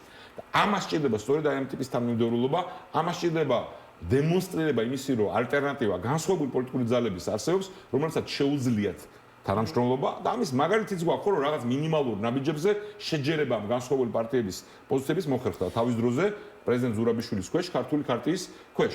ამის მიღმა რაზეც შეჯერებულები არა ვარ, დისკუსიაც საჭიროა, რომ ხალხმა დაინახოს, რომ ამ პოლიტიკურ სპექტრში არის კომპეტენცია და სხვადასხვა ხედვები და რაც თავარია, საჭირო არის, ვიმეორებ, აი, კრიტიკულ ვითარებებში არ მოსრიალება იმისთვის, რომ მე ეს რეჟიმი არ გამოიყენოს იმედგაცრუების დასათესად და ძალის დემონსტრირებისთვის, რის მაგალითად მოხდა. მე იმედი მაქვს, რომ ამ რისკებს ხედავთ იმ პოლიტიკურ ჯგუფებში, ვისგანაც ჯერჯერობით, ასე ვთქვათ, მზაობა ასეთი ტიპის თანამშრომლობაზე არ არის. აი ნაციონალურ მოძრაობაში. ხედავ, იმიტომ რომ უახლეს წარსული მაძლევს ამის საფუძველს. ეს არ არის რაღაც პერსონალური საკითხი, ხო? პერსონალური ურთიერთობები ზოგჯერ მნიშვნელოვანი ხოლმე, ზოგჯერ შეიძლება ზედმეტად მნიშვნელოვანიც არის, მაგრამ მე არ გულისხმობ იმას, რომ ეგ არის განსაზღვრელი, არ უნდა იყოს განსაზღვრელი. განსაზღვრელი უნდა იყოს გვაქვს თუ არა ერთობლივი ხედვა მომავალში. თუ ეს მოხერხდება, ეს იქნება კარგი და უბრალოდ სადაგზელოს თქვენ ერთიანობაზე ამას ვერ ჩაანაცვლებს. კი ბატონო, და ბოლო შეკითხვა მაქვს ნაციონალურ მოძრაობასთან დაკავშირებით, ხა გავრცელდა ინფორმაცია, რომ შესაძლებელია ნაციონალურ მოძრაობაში თინა ბოკუჩავა როგორც პარტიის ხელმძღვანელი ლევან სანიკიძემ ჩაანაცვლოს. თინა ბოკუჩავამ ეს ინფორმაცია უარყო, თუმცა ის მისი, ასე ვთქვათ, მოადგილი არის. დიდი ხანია მიდის საუბრები ამაზე, თქვენს პარტიასაც ულაპარაკია, რომ არის დაპირისპირება ნაციონალურ მოძრაობაში, მათ შორის აი ამ 4 ოქტომბრის მოვლენებთან დაკავშირებით ეს ღიად ჩანდა, რომ თინა ბოკუჩავა არ ეთანხმებოდა ერთ თარიღზე ჩამოკიდებულ გამარჯვებას და მოკლედ ასე შემდეგ. აი თუნდაც ეს გადაწყვეტილება ლევან სანიკიძესთან დაკავშირებით არის თუ არა თქვენთვის რაღაცნაირად ინდიკატორი იმისა, მაჩვენებელი იმისა, რომ აქვთ მათ სურვილი დიდ ერთობაში თანამშრომლობის. მე არაფერი არ ვიცი მაგ დაბეჭდების შესახებ, მხოლოდ მედიიდან ვიცი და რაზეც არ მაქვს რაიმე სანდო ინფორმაცია, იმაზე ვერ გეტყვით. მე შემიძლია გითხრათ იმაზე, რაც ნამდვილად ვიცი, რაც საჯაროა და რაც სადაო არ არის. დიახ, აი ამ ბოლო ჩემი აზრით ძალიან საზიანო უპასუხისმგებლო კამპანიასთან დაკავშირებით 4 ოქტომბრის თინა ბოկუჩავას ქონდა სწორი პოზიცია საჯაროდ ჩვენ მას საჯაროდ მხარი დაუჭირეთ. არა მარტო ჩვენ სხვა პოლიტიკურ ძალებმა, აი პოლიტპატრონმა ელენე ხოშტარიამაც. უღონდ მე გაიგვა რომ იქ თავმჯდომარე ვინც არის ის კი არ განსხვავებს ამ კლიმატს.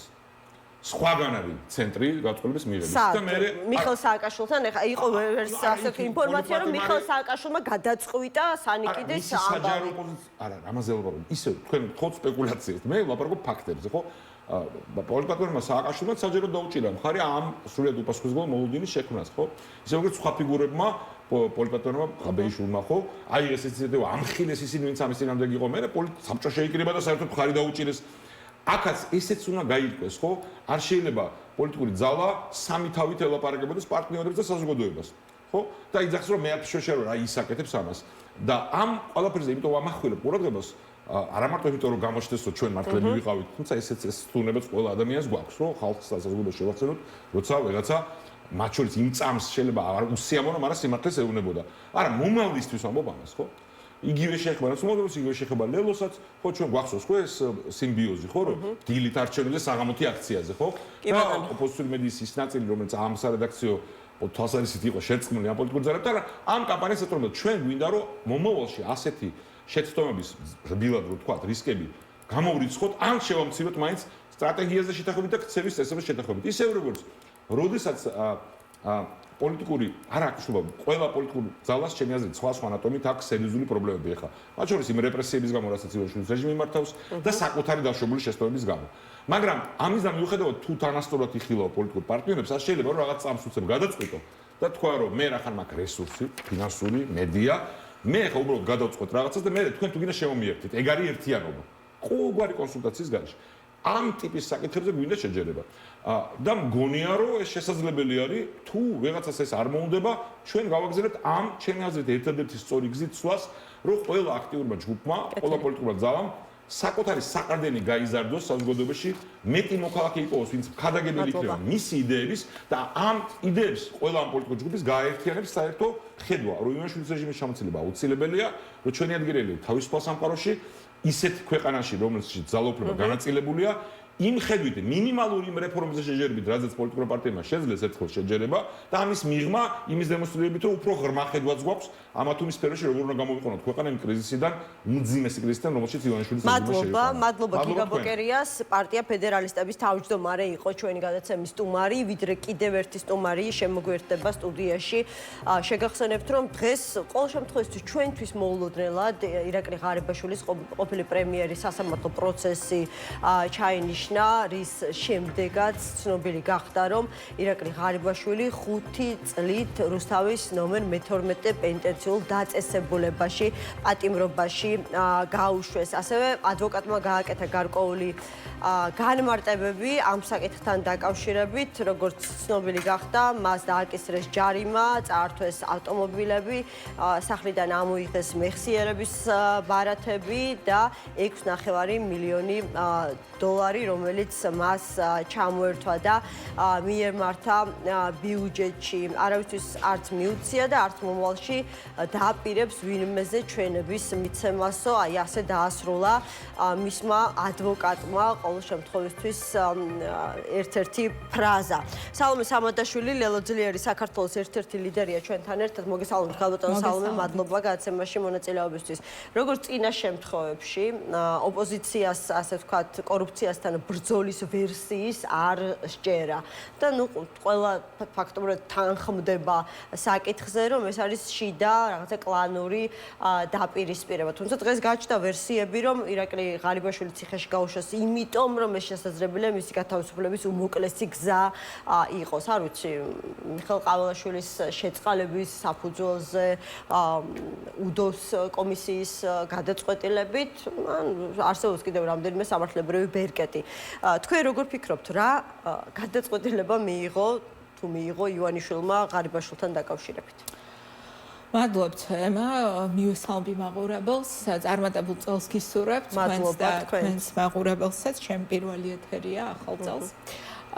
ხო, იცით რა, ჩვენ ხო გამოვდივართ, ჩვენ როგორც პოლიტიკური გაერთიანება, ლელო ძლიერი საქართველო, თქვენ როგორც ამ ქვეყნის მოქალაქე, მე როგორც ამ ქვეყნის მოქალაქე, ჩვენ საბოლოო ჯამში რა გვამოძრავებს, ხო? ანუ ჩვენი სურვილი რა არის, რომ ქვეყანაში გქონდეს ისეთი პოლიტიკა გაადაროს ხელისუფლებამ, რომელიც ემსახურება ქართული ხალხის ინტერესებს. კორუფციასთან ბრძოლა, კორუფციის, ასე ვთქვათ, როგორც აი ამ ფენომენის აღმოფხვრა არის ძალიან მნიშვნელოვანი ჩვენი მოქალაქეებისთვის, რატო? იმიტომ რომ იქ სადაც არის კორუფცია, იქ არ არის ეკონომიკური ზრდა, იქ არის სიღარიბე და ასე შემდეგ. ეხლა კორუფციასთან ბრძოლას ფორმალურადაც კი არაფერ კავშირში არ არის ღარიბაშვილის დაკავება, იმიტომ რომ ყოველ შემთხვევაში მე არ მესმის, რომ ეს არის მისთვის წაყენებული ბრალი, რომ ეს უკავშირდება რა არის კორუფცია. კორუფცია არის თანამდებობის ბოროტად გამოყენება, გამდიდრების მიზნით, ხო? კორუფციულ გარიგებაში შესვლა და ასე შემდეგ. მაგრამ თუნდაც ის რომ აი ჩამორთმეული ფული ახლა მიემართა სახელმწიფოს სასარგებლოდ არაფერი არ ვიცით. ჩვენ საბოლოო ჯამში არც ის ვიცით რამდენი ფული მოიპარა, თუ მოიპარა ღარიბაშვილმა, ან როგორ მოიპარა, რა გზებით მოიპარა, ან რამდენად არის ადეკვატური ის სასჯელი, ან ქონების, ასე ვთქვათ, სახადი იქნება ეს თუ 5 წელი ციხეში თუ არაფერი ამას საერთო არ აქვს კანონის უზენაესობასთან. რატო? იმიტომ რომ მარტივია როდესაც დამოუკიდებელი ინსტიტუცია ქვეყანაში არ გაქვს, როგორიც არის დამოუკიდებელი პროკურატურა, სასამართლო და სხვა, ის სასამართლო და პროკურატურა, რომელიც უნდა ემსახურებოდეს საზოგადოებრივ ინტერესებს, არავის შემთხვევაში არ არის დამოუკიდებელი ოპოზიციონერი პოლიტიკოსი იქნება ეს, ხელისუფლების განშტოების რომელიმე კლანის მეთაური თუ სხვა, ანუ დღის წესრიგი განისაზღვრება ჩრდილოვანი დღის წესრიგით, ბიზნა ივანიშვილის კარზე რა თამაშობს, ვინ თამაშობს და რა სჭირდებათ მათ დღეს და არაფერი საერთო გამჭვირვალეობაც არ არის ამ საქმესთან დაკავშირებით, იმიტომ რომ ჩვენ ნახეთ რაღაცა პერფორმანსი, რაღაცა კადრები, სადღაც რაღაცა დადებული ნივთები შინაარსობრივად, აი თქვენც რომ მაგრამ ეს ხომ არ არის ერთეული შემთხვევა, ანუ ღარიბაშვილი მიუსვეს ციხეში სუსის ყოფილ უფროს, თავდაცვის ყოფილ მინისტრს, ეკონომიკის მინისტრის ყოფილ მოადგილეს. არც ერთ ამ საქმეზე თქვენ არ ფლობთ ინფორმაციას რეალურს, ისევე როგორც მე არ ვფლობ ინფორმაციას რეალურს, იმიტომ რომ ქვეყანაში სადაც არ არის გამჭვირვალეობა, სადაც მათ შორის გადაწყვეტილებები, რომელსაც ეს ხალხი იღებს, როგორიც არის საპროცესო გარიგება, ჩვენ ხო არ ვიცით, რატომ მიიღო. კიდევ უფრო მცირე ინფორმაცია გვექნებოდა, საერთოდ რომ არ დაწყებულიყო ბრძოლა ამ ადამიანების წინააღმდეგ, ხო, სამართლებრივი ბრძოლა გულისხმობ ამ ადამიანების წინააღმდეგ. ამას აქვს ერთადერთი დანიშნულება, ჩვენ რეალურად ისიც არ ვიცით, რამდენი ფული აქვს ამ ხალხს რეალურად მოპარული თავის დროზე და რამდენი ფული მიიტანეს. აი, ჩემთვის მე რო ამას ყველაფერს ვუყურებ, აქვს ამას როგორ გითხრა ესეთი შეფერილობა კრიმინალური გარჩევის დედოვშჩინის, აი რაღაცა არაფორმალური ჩაგვრის და არაფორმალური დამტკიცების, რომ ვინ არის უფროსი ამ ქვეყანაში და შენ თუ სახში რამე წაიღე, მე ჩემთან უნდა მოგეტანა ჯერ და მე განგისავ. თქვენ არ ზიარებთ იმ ვერსიას, რომ შესაძლებელია, ანუ მთელი ძალაუფლება რეალურად კობახიძემ და მდინარაძემ აიღეს გადაწყვეტილების მიღების ბერკეტების სრულად საკუთარ ხელში ასე ვთქვათ ჩაიგდეს და საფრთხე ბიძინა ივანიშვილსაც ემუქრება? არა, მე დარწმუნებული ვარ ერთ რამეში, რომ კობახიძის ინტერესებში არის, რა თქმა უნდა, რომ არავინ არ იყოს გარშემო, ხო? ანუ ივანიშვილისთვის, ივანიშვილის ასე ვთქვათ სათადარიგო შემადგენლობა აღარ ყავდეს, იმიტომ რომ კობახიძეს ხო უნდა ერთ დღეს მოაჭრას თავი, იმიტომ რომ წარმოიდგინეთ, როდესაც დადგება პასუხისმგებლობის საკითხი, როგორც აქამდე გადააგდო ყველა პრემიერ-მინისტრი და ასე ხო ციხეშიც გაუშვა, როცა დასჭირდა, კობახიძეს იგივე ელოდება, რამე სხვა ბედი ხო არ ელოდება მას. ამიტომ რა თქმა უნდა, მის ინტერესებში არის, რომ ის იყოს ერთადერთი, ასე ვთქვათ, დაჯგუფება დარჩეს, ხო? გადატანითი ბრჭყალებში, რო ვთქვათ, ხელმწიფის თუ თავარი, ასე ვთქვათ, მაფიოზური ბოსის კარზე აღარავის სხვა არ იყოს. ეს რა თქმა უნდა არის კობახიძის ინტერესებში. ამ თვალსაზრისით კი მე ვხედავ იმას, რომ კონცენტრაცია მიდის ერთი კლანის ხელში. თუმცა მე არ ვიცი, რაც არ ვიცი, იმაზე ვერ ვისაუბრებ, რა არის ურთიერთობები კობახიძეს და ბიზნა ივანიშვილს შორის, მაგრამ ეს ყველაფერი საბოლოო ჯამში ხო, საქართველოს მოქალაქისთვის რა მნიშვნელობა აქვს? აი, მჭორებს ჩვენ შეგვიძლია რომ მე და თქვენ დავსხდეთ ან სხვა სტუმართან ერთად დასხდეთ და ძალიან ბევრი ვიჭორავთ ინფორმაციაზე, რომელიც არ ვიცით რეალურად. ის რაც ვიცით, იმაზე უნდა ვილაპარაკოთ. ის რაც ვიცით არის ის, რომ აი ხლაც გამოქვეყნა Forbes-ის გამოკითხვა შესაბამისი რეიტინგები, რომ ჩვენ ვართ მსოფლიოში ერთ-ერთი ყველაზე მაჩანჩალო ქვეყანა, რაც შეეხება უმუშევრობას. ჩვენ ვიცით, რომ ფასები ჩვენს ქვეყანაში კატასტროფულად იზრდება. ჩვენ ვიცით, რომ ბიუჯეტიდან მაგალითად 400 მილიონი ეხლა თქვენი ჯიბიდან, თქვენ რო გადასახადიხდით, იქიდან 400 მილიონი უნდა კალაძის მიერ დადებული სავარაუდო კორუფციული გარიგებების შედეგად არბიტრაჟში გადაიხადოს სახელმწიფომ. ჩვენ რაც ვიცით, მაგრამ ეკონომიკაზე ამას მინიმალური ეფექტი ექნება, ხედავთ ხო ამ განცხადებებს ქართული ოცნების მხრიდან გაკეთებულს. ჩვენ რეალურად გადავარჩინეთ, რომ რუსული კომპანიის ხელში არ აღმოჩენილი იყო ისეთი, ასე ვთქვათ, სტრატეგიულად მნიშვნელოვანი ენერგოობიექტი. მე ვფიქრობ, რომ ალბათ ქართული ოცნების წარმომადგენლებმა უნდა კითხონ პენსიონერებს, რომლებსაც გროშებს უხდიან. იმის ნაცვლად რომ პენსია ქონდეს საქართველოში პენსიონერს 1000 ლარი, რაც არის აბსოლუტურად ასე ვთქვათ, რაციონალურად მიღწევადი მიზანი, მათ უნდა კითხოთ, რომ აი 400 მილიონს რო გადაყრიან ახლა წყალში, იმიტომ რომ იქიდან საბოლოო ჯამში თავის წილი შეხვდება კორუმპირებულ ჩინოვნიკებს ქართული ოცნების, აი პენსიონერს კითხონ, ის 400 მილიონი მათი პენსია თუნდაც რამდენიმე ლარით რომ მომატებულიყო, ერთ-ერთი არგუმენტი ის იქნებოდა მათი მხრიდან, რომ ხო, მათ შორის პენსიონერების საცხოვრებელი პირობების გაუმჯობესებას ისინი სხვანაირად აპირებენ, მათ შორის აი შექმნეს ფასების შემსწავლელი, რაღაცა თუ არ ვწდები სამთავრობო კომისია. შეიძლება ტერმინი მეშლება, მაგრამ ყოველ შემთხვევაში სამთავრობო დონეზე შეიქმნა ეს ფასების შემსწავლელი კომისია და აქვთ, ასე ვთქვათ, მიზანი, რომ ამ კომისიის მიერ შესწავლის, ბაზრის შესწავლის შემდეგ სამომხმარებლო ფასები მნიშვნელოვნად გაუიაფდება საქართველოს მოქალაქეებს, მათ შორის პენსიონერებს. ხო, ნუ მსგავსი სიბეცე საერთოდ მე არც გამიგია და ნუ ამ ხალხმა არ ვიცი, ზოგიერთი მათგანი ხო საბჭოთა კავშირში დაიბადა და გაიზარდა და ის მაინც უნდა იცოდეს, რომ ფასების რეგულირებამ დაანგრია განცნებით უფრო ძლიერი ეკონომიკა. ანუ ბოდვა არის, ეს ხო არის ჩვეულებრივი ბოდვა, ეს არის ჩვეულებრივი PR აქცია, რომელსაც ვერც გააკეთებენ, ვერაფერს ვერ გააკეთებენ, დარწმუნებული ვარ, ერთადერთი რაც რისთვისაც ალბათ შეეცდებიან რომ გამოიყენონ, არის ისევ რომ რაღაცა მოძებნონ ვიღაცა აი როგორც რაღაცა აბრალებენ ვიღაცას მაგალითად რომ სახელმწიფო გადატრიალებას გეგმავს, ესე დააბრალონ ვიღაცას რომ ფასების გაზრდა არის მისი ბრალი. სინამდვილეში ეკონომიკური ეფექტი ამას ყველაფერს ექნება. განტევების ვაცი ეყოლებათ ამ შემთხვევაში. ალბათ შესაძლებელია მათ შორის მათივე გუნდიდან, იმიტომ რომ დღეს ფაზო დათუნაშვილის ბრიფინგი იყო, ხო, თქვენი წარმომადგენლის როგორ დაჭირდებათ. ამ ხალხისთვის ხო არაფერი. ნახეთ, ან ძირითადად იმპორტიორები სწორედ ქართული ოცნების წევრები ან ქართული ოცნების შემომწირველები არიან. ჩვენი პრობლემა, ამ ქვეყნის პრობლემა არის, რომ ეს ქვეყანა აღარ იმართება. ამ ქვეყანაში პოლიტიკა როგორც ესეთი აღარ არსებობს, იმიტომ რომ ავტოკრატიული რეჟიმი, რომელიც არის, ну, რაღაც შიხში არის უკვე შესული, ანუ PR აქციების გარდა, ამ ხალხს რეალურად შინაარსი პოლიტიკური აღარ დარჩა და არც მათ შორის ეკონომიკური შინაარსი აღარ დარჩა. ანუ პოლიტიკა ქვეყანაში როგორც ესეთი აღარ არის საერთოდ.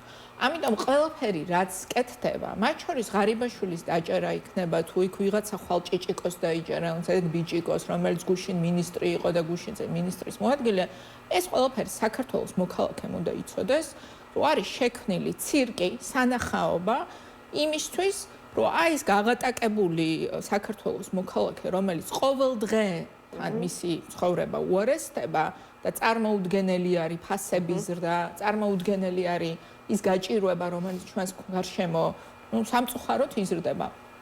ამაზე რო არ აქვს პასუხი, სოციალურად დაუცველ მოქალაქეებს რო უთხრეს, რომ უნდა გაგიუქმოთ ახლა ბევრს დახმარება, იმიტომ რომ ძალიან დიდი რაოდენობით იღებთ დახმარებასო, იმიტომ რომ არჩევნებმა ჩაიარა ახლა. აი ამ ხალხს რო შესთავაზონ რაღაცა რომაელების მოგონილი ძველი მაქსიმია, რომ ხალხს უნდა შესთავაზონ ან სანახაობა, ან პური. პური მათ აღარ აქვთ და ჩვენ ახლა ვიმყოფებით მხოლოდ დასაწყისში, ანუ საერთაშორისო იზოლაციას მათ შორის ჩვენზე გაცილებით ძლიერი რესურსების მქონე ქვეყნები საბოლოოდ ეკონომიკურად ჩამოშალა. საქართველო ახლა არის მხოლოდ დასაწყისში ამ გზის, ხო? საერთაშორისო იზოლაციის მხოლოდ დასაწყისში ვართ, იმიტომ რომ იგივე რაღაც ბევრი საერთაშორისო რესურსი უკვე გაჩერდა. მოდი ვიდრე საერთაშორისო თემაზე გადავალთ, იმიტომ რომ მე იმის თქვა მინდა რომ ყველაფერი დღეს რაც ხდება ქართული ოცნების მხრიდან, ამას არაფერი საერთო არ აქვს. ოპოზიცია რას თავაზობს საზოგადოებას? აი ამ ეტაპზე, ანუ მოლოდინი ოპოზიციის მხრიდან ისევ პოლიტიკოსების მიერ გაკეთებული განცხადებებიდან გამომდინარე ზურაბ ჯაფარიძის განცხადებას მოვიყვან, გაჩნდა გარკვეული ტიპის, არ ვიცი, ერთობაზე თუ ერთიანობაზე. ხაზგასმით ითქვა ნაწილის მიერ, რომ ეს არ შეიძლება იყოს რაღაცა ერთი პარტია, ერთი სია, მეორე ნაწილი ამბობს, რომ ერთიან სტრატეგიაზე კი ბატონო, ოღონდ ჩვენი ასე ვთქვათ, პოზიციები და პრინციპები უნდა ემთხვეოდეს ერთმანეთს, არ ვიცი თუ მოისმინეთ, აგერ გიგა ბოკერია საუბრობდა მათ შორის ლელოსთან მიმართებაში, რომ ლელომ უნდა გაითავისოს ის თამაშის წესები, რომელიც დემოკრატიული ოპოზიციური პარტიებისთვის არის მისაღები და თაზო დათუნაშვილი ამბობდა დღეს, რომ ნებისმიერ კონსულტაციაში მივიღებთ მონაწილეობას, რომელიც საქართველოს მოქალაქეების საუკეთესო ინტერესებიდან გამომდინარეობს. ანუ რა ვიცი, სადმე ხედავთ ასეთი კონსულტაციების გამართვის პოტენციალს? ლელოს პოზიცია ძალიან მარტივი იყო ყოველთვის, ძალიან მარტივი. ჩვენ მზად ვართ ყველანაირი თანამშრომლობისთვის, თუ ვინმეს აქვს რეალური ხედვა, რა უნდა გააკეთონ, იმიტომ რომ რა ვიცი, ახლა გიგა ბოკერია იქნება თუ მაგალითად გიგა ბოკერიაზე ვისაუბროთ, ხო? რა ვიცი, ახლა მე მას პატივს ვცემ, ჭკვიანი ადამიანია. არის თუ არა პოლიტიკურად წარმატებული მისი რომელიმე პროექტი, რომელიც დღემდე განხორციელებია. ნუ სამწუხაროდ არა, დიდი წარმატებით არ გამოირჩევა, ხო? იმიტომ რომ ნაციონალური მოძრაობიდან წამოსვლა მოუწია, მე ევროპული საქართველო დაეშალათ. ამიტომ მხოლოდ ამიტომ არა, მე კონკრეტულად გიგაზე შეიძლება თქვენთვის მივიღებთ. თქვენ მითხარით, რომ გიგა მე არ მისხენია, მაგრამ გიგამ თქვა რომ ლელომ უნდა. ნუ მაშინ იგივე ლოგიკით ჩვენ შეგვიძლია ვთქვათ, რომ არასდროს არ გავითვალისწინებთ მის საზრს, იმიტომ რომ მისი პოლიტიკური წარსული დღეს აჩვენებს ერთ-ერთ რამეს, რომ სწორი გადაწყვეტილებები არ მიუღია ბევრჯერ. აი იგივე შემიძლია ვთქვა ბევრ სხვა პოლიტიკურ მოთამაშეს. ამიტომ ჩემი პირადი პოზიცია არის საერთოდ რომ არანაირი რაღაცა წარსულში ქექვები რომ იმან ესე თქვა ვიღაცაზე, ამან ასე თქვა, იმას ეს შეშალა, არაფერს მომცემი არ არის, იმიტომ რომ საბოლოო ჯამში არ არსებობს პოლიტიკურ სპექტრში პოლიტიკური ძალა, რომელსაც შეუძლია განაცხადოს პრეტენზია ან თუნდაც ელექტორალურად, რომ მას ეკუთვნის რაღაცა ლიდერის როლი. მარტივი მიზეზით, იმიტომ რომ ერთადერთხელ როდესაც ისიც გაყალბებულ არჩევნებზე გაიზომა მხარდაჭერა პარტიების, მეტნაკლებად ერთნაირი მხარდაჭერა ჰქონდა სხვადასხვა ოპოზიციურ დაჯგუფებებს. ამიტომ ჩვენი მიდგომა არის მარტივი, ხო? მათ შორის ჩვენი წინადადებები არ იქნა გაზიარებული სხვა ოპოზიციური პარტიების მიერ, იმიტომ რომ ამბობთ რომ აღარ უნდა მოხდეს აი ამ წარსული წყენების და რაღაცა ხუნჯების გახსენება. არა, ოღონდ უნდა მახსოვდეს, არის რესურსი ახალი ფუნქციიდან დაიწყო ოპოზიციურმა პარტიებმა ურთიერთობა. პირდაპირ გეკითხები. ჩვენი წინადადება იყო, როდესაც მოხდა საპარლამენტო ბოიკოტი, რომ შეგვექმნა ალტერნატიული პოლიტიკური ფორმატი. ეს არ იქნა გათვალისწინებული. გადახედეთ დღეს პოლიტიკურ სპექტრს. დღეს არ არსებობს პოლიტიკური სიმძიმის ცენტრი რეალურად, სადაც პოლიტიკური პროცესი მიმდინარეობს. რომ შექმნილიყო ის ალტერნატივა, რაზეც ჩვენ საუბრობდით, შეიძლება ესეთი შანსი ყოფილიყო. და მიზეზი რა არის? ანუ იმიტომ რომ ყველა ცალკე მოქმედებს, ხალხთან ძალიან საინტერესო რა ვთქვით. დავასრულებ კიდე თუ შეიძლება მეორე თემას. 4 ოქტომბერი. ნუ ახლა მაოცებენ მე ბოიკოტის მომხრე პარტიების არჩევნებში, რომლებიც კიდებენ სრულ პასუხისმგებლობას ყველაფერზე, რაც მერე მოხდა იმ ხალხს, ვინც სტარი ძალიან მოწოდებით გამოდიოდა, რომ 4-ში ვიწყებ და 4-ში ვამთავრებთ, იმიტომ რომ ისინი რას თავაზობდნენ მაშინ საზოგადოებას, არჩევნებზე არ წახვიდე და მერე რა იქნება. ამიტომ მე ნახეთ რისი თქმა მინდა, ჩვენი გზა, ჩვენი შეთავაზება, ჩვენ რაც მიგვაჩნდა სწორად და რაციონალურად ის შევთავაზეთ მაშინ ადამიანებს, მათ შორის ზეპარტიული გაერთიანებით თბილისში, ასე ვთქვათ, შერკინება ივანიშვილის რეჟიმთან და მე არ ვიცი ერთი წამით რო დაუშვათ, რომ დღეს თბილისის ოპოზიციონერი მერი ყოლოდა და მოეგო თბილისის ოპოზიციას. აი როგორ ფიქრობთ, უფრო ძლიერი იქნებოდა დღეს პოლიტიკური სპექტრი ამ ქვეყანაში თუ უფრო სუსტი? მე მგონია რომ უფრო ძლიერი. ამიტომ მე რის თქმა მინდა. ჩვენ გვაქვს ჩვენი ხედვა. ჩვენ გვაქვს ჩვენი წინადადებები, ჩვენ გვაქვს ჩვენი, ასე ვთქვათ, რაღაცა მიდგომა. პირობები გაქვთ თქვენ? პირობები არ გვაქვს, ჩვენ გვაქვს ჩვენი ხედვა. მე ხო ვერ ავყვები ვიღაცა სიგიჟეში და აბსოლუტურად განწირულ რაღაცა სულისკვეთებაში. მე რის თქმა მინდა რომ მე მიმაჩნია რომ ჩვენ ლელოს გვაქვს რაციონალური მიდგომა, ძალიან პრინციპული, ამავე დროს რაციონალური მიდგომა პოლიტიკური პროცესების წარმართვასთან დაკავშირებით. სხვას თუ აქვს ალტერნატიული წინადადებები, როგორ წარმართოთ პოლიტიკური პროცესი, ჩვენ ყოველთვის მზად ვართ კონსულტაციისთვის. ვინმეს აქვს რაიმე წინადადება, რომელიც დადო მაგიდაზე და ჩვენ ვთქვით, რომ ამაზე ჩვენ არ ვიმსჯელებთ, იმიტომ რომ თქვენ არ მომწონხართ, ან რაღაც შეგეშალათ რამე, რა ვიცი, წარმატებული პარტია დაშალეთ, ან უდიდესი ყველაზე დიდი ოპოზიციური პარტიიდან წამოსვლა მოგიწიათ, ან არ ვიცი, რაღაცა შეგეშალათ, რომ ბოიკოტი გამოცხადეთ. ამ განხილვაში ჩვენ არ გვაინტერესებს შესვლა, მაგრამ მაინტერესებს პოლიტიკური იდეა.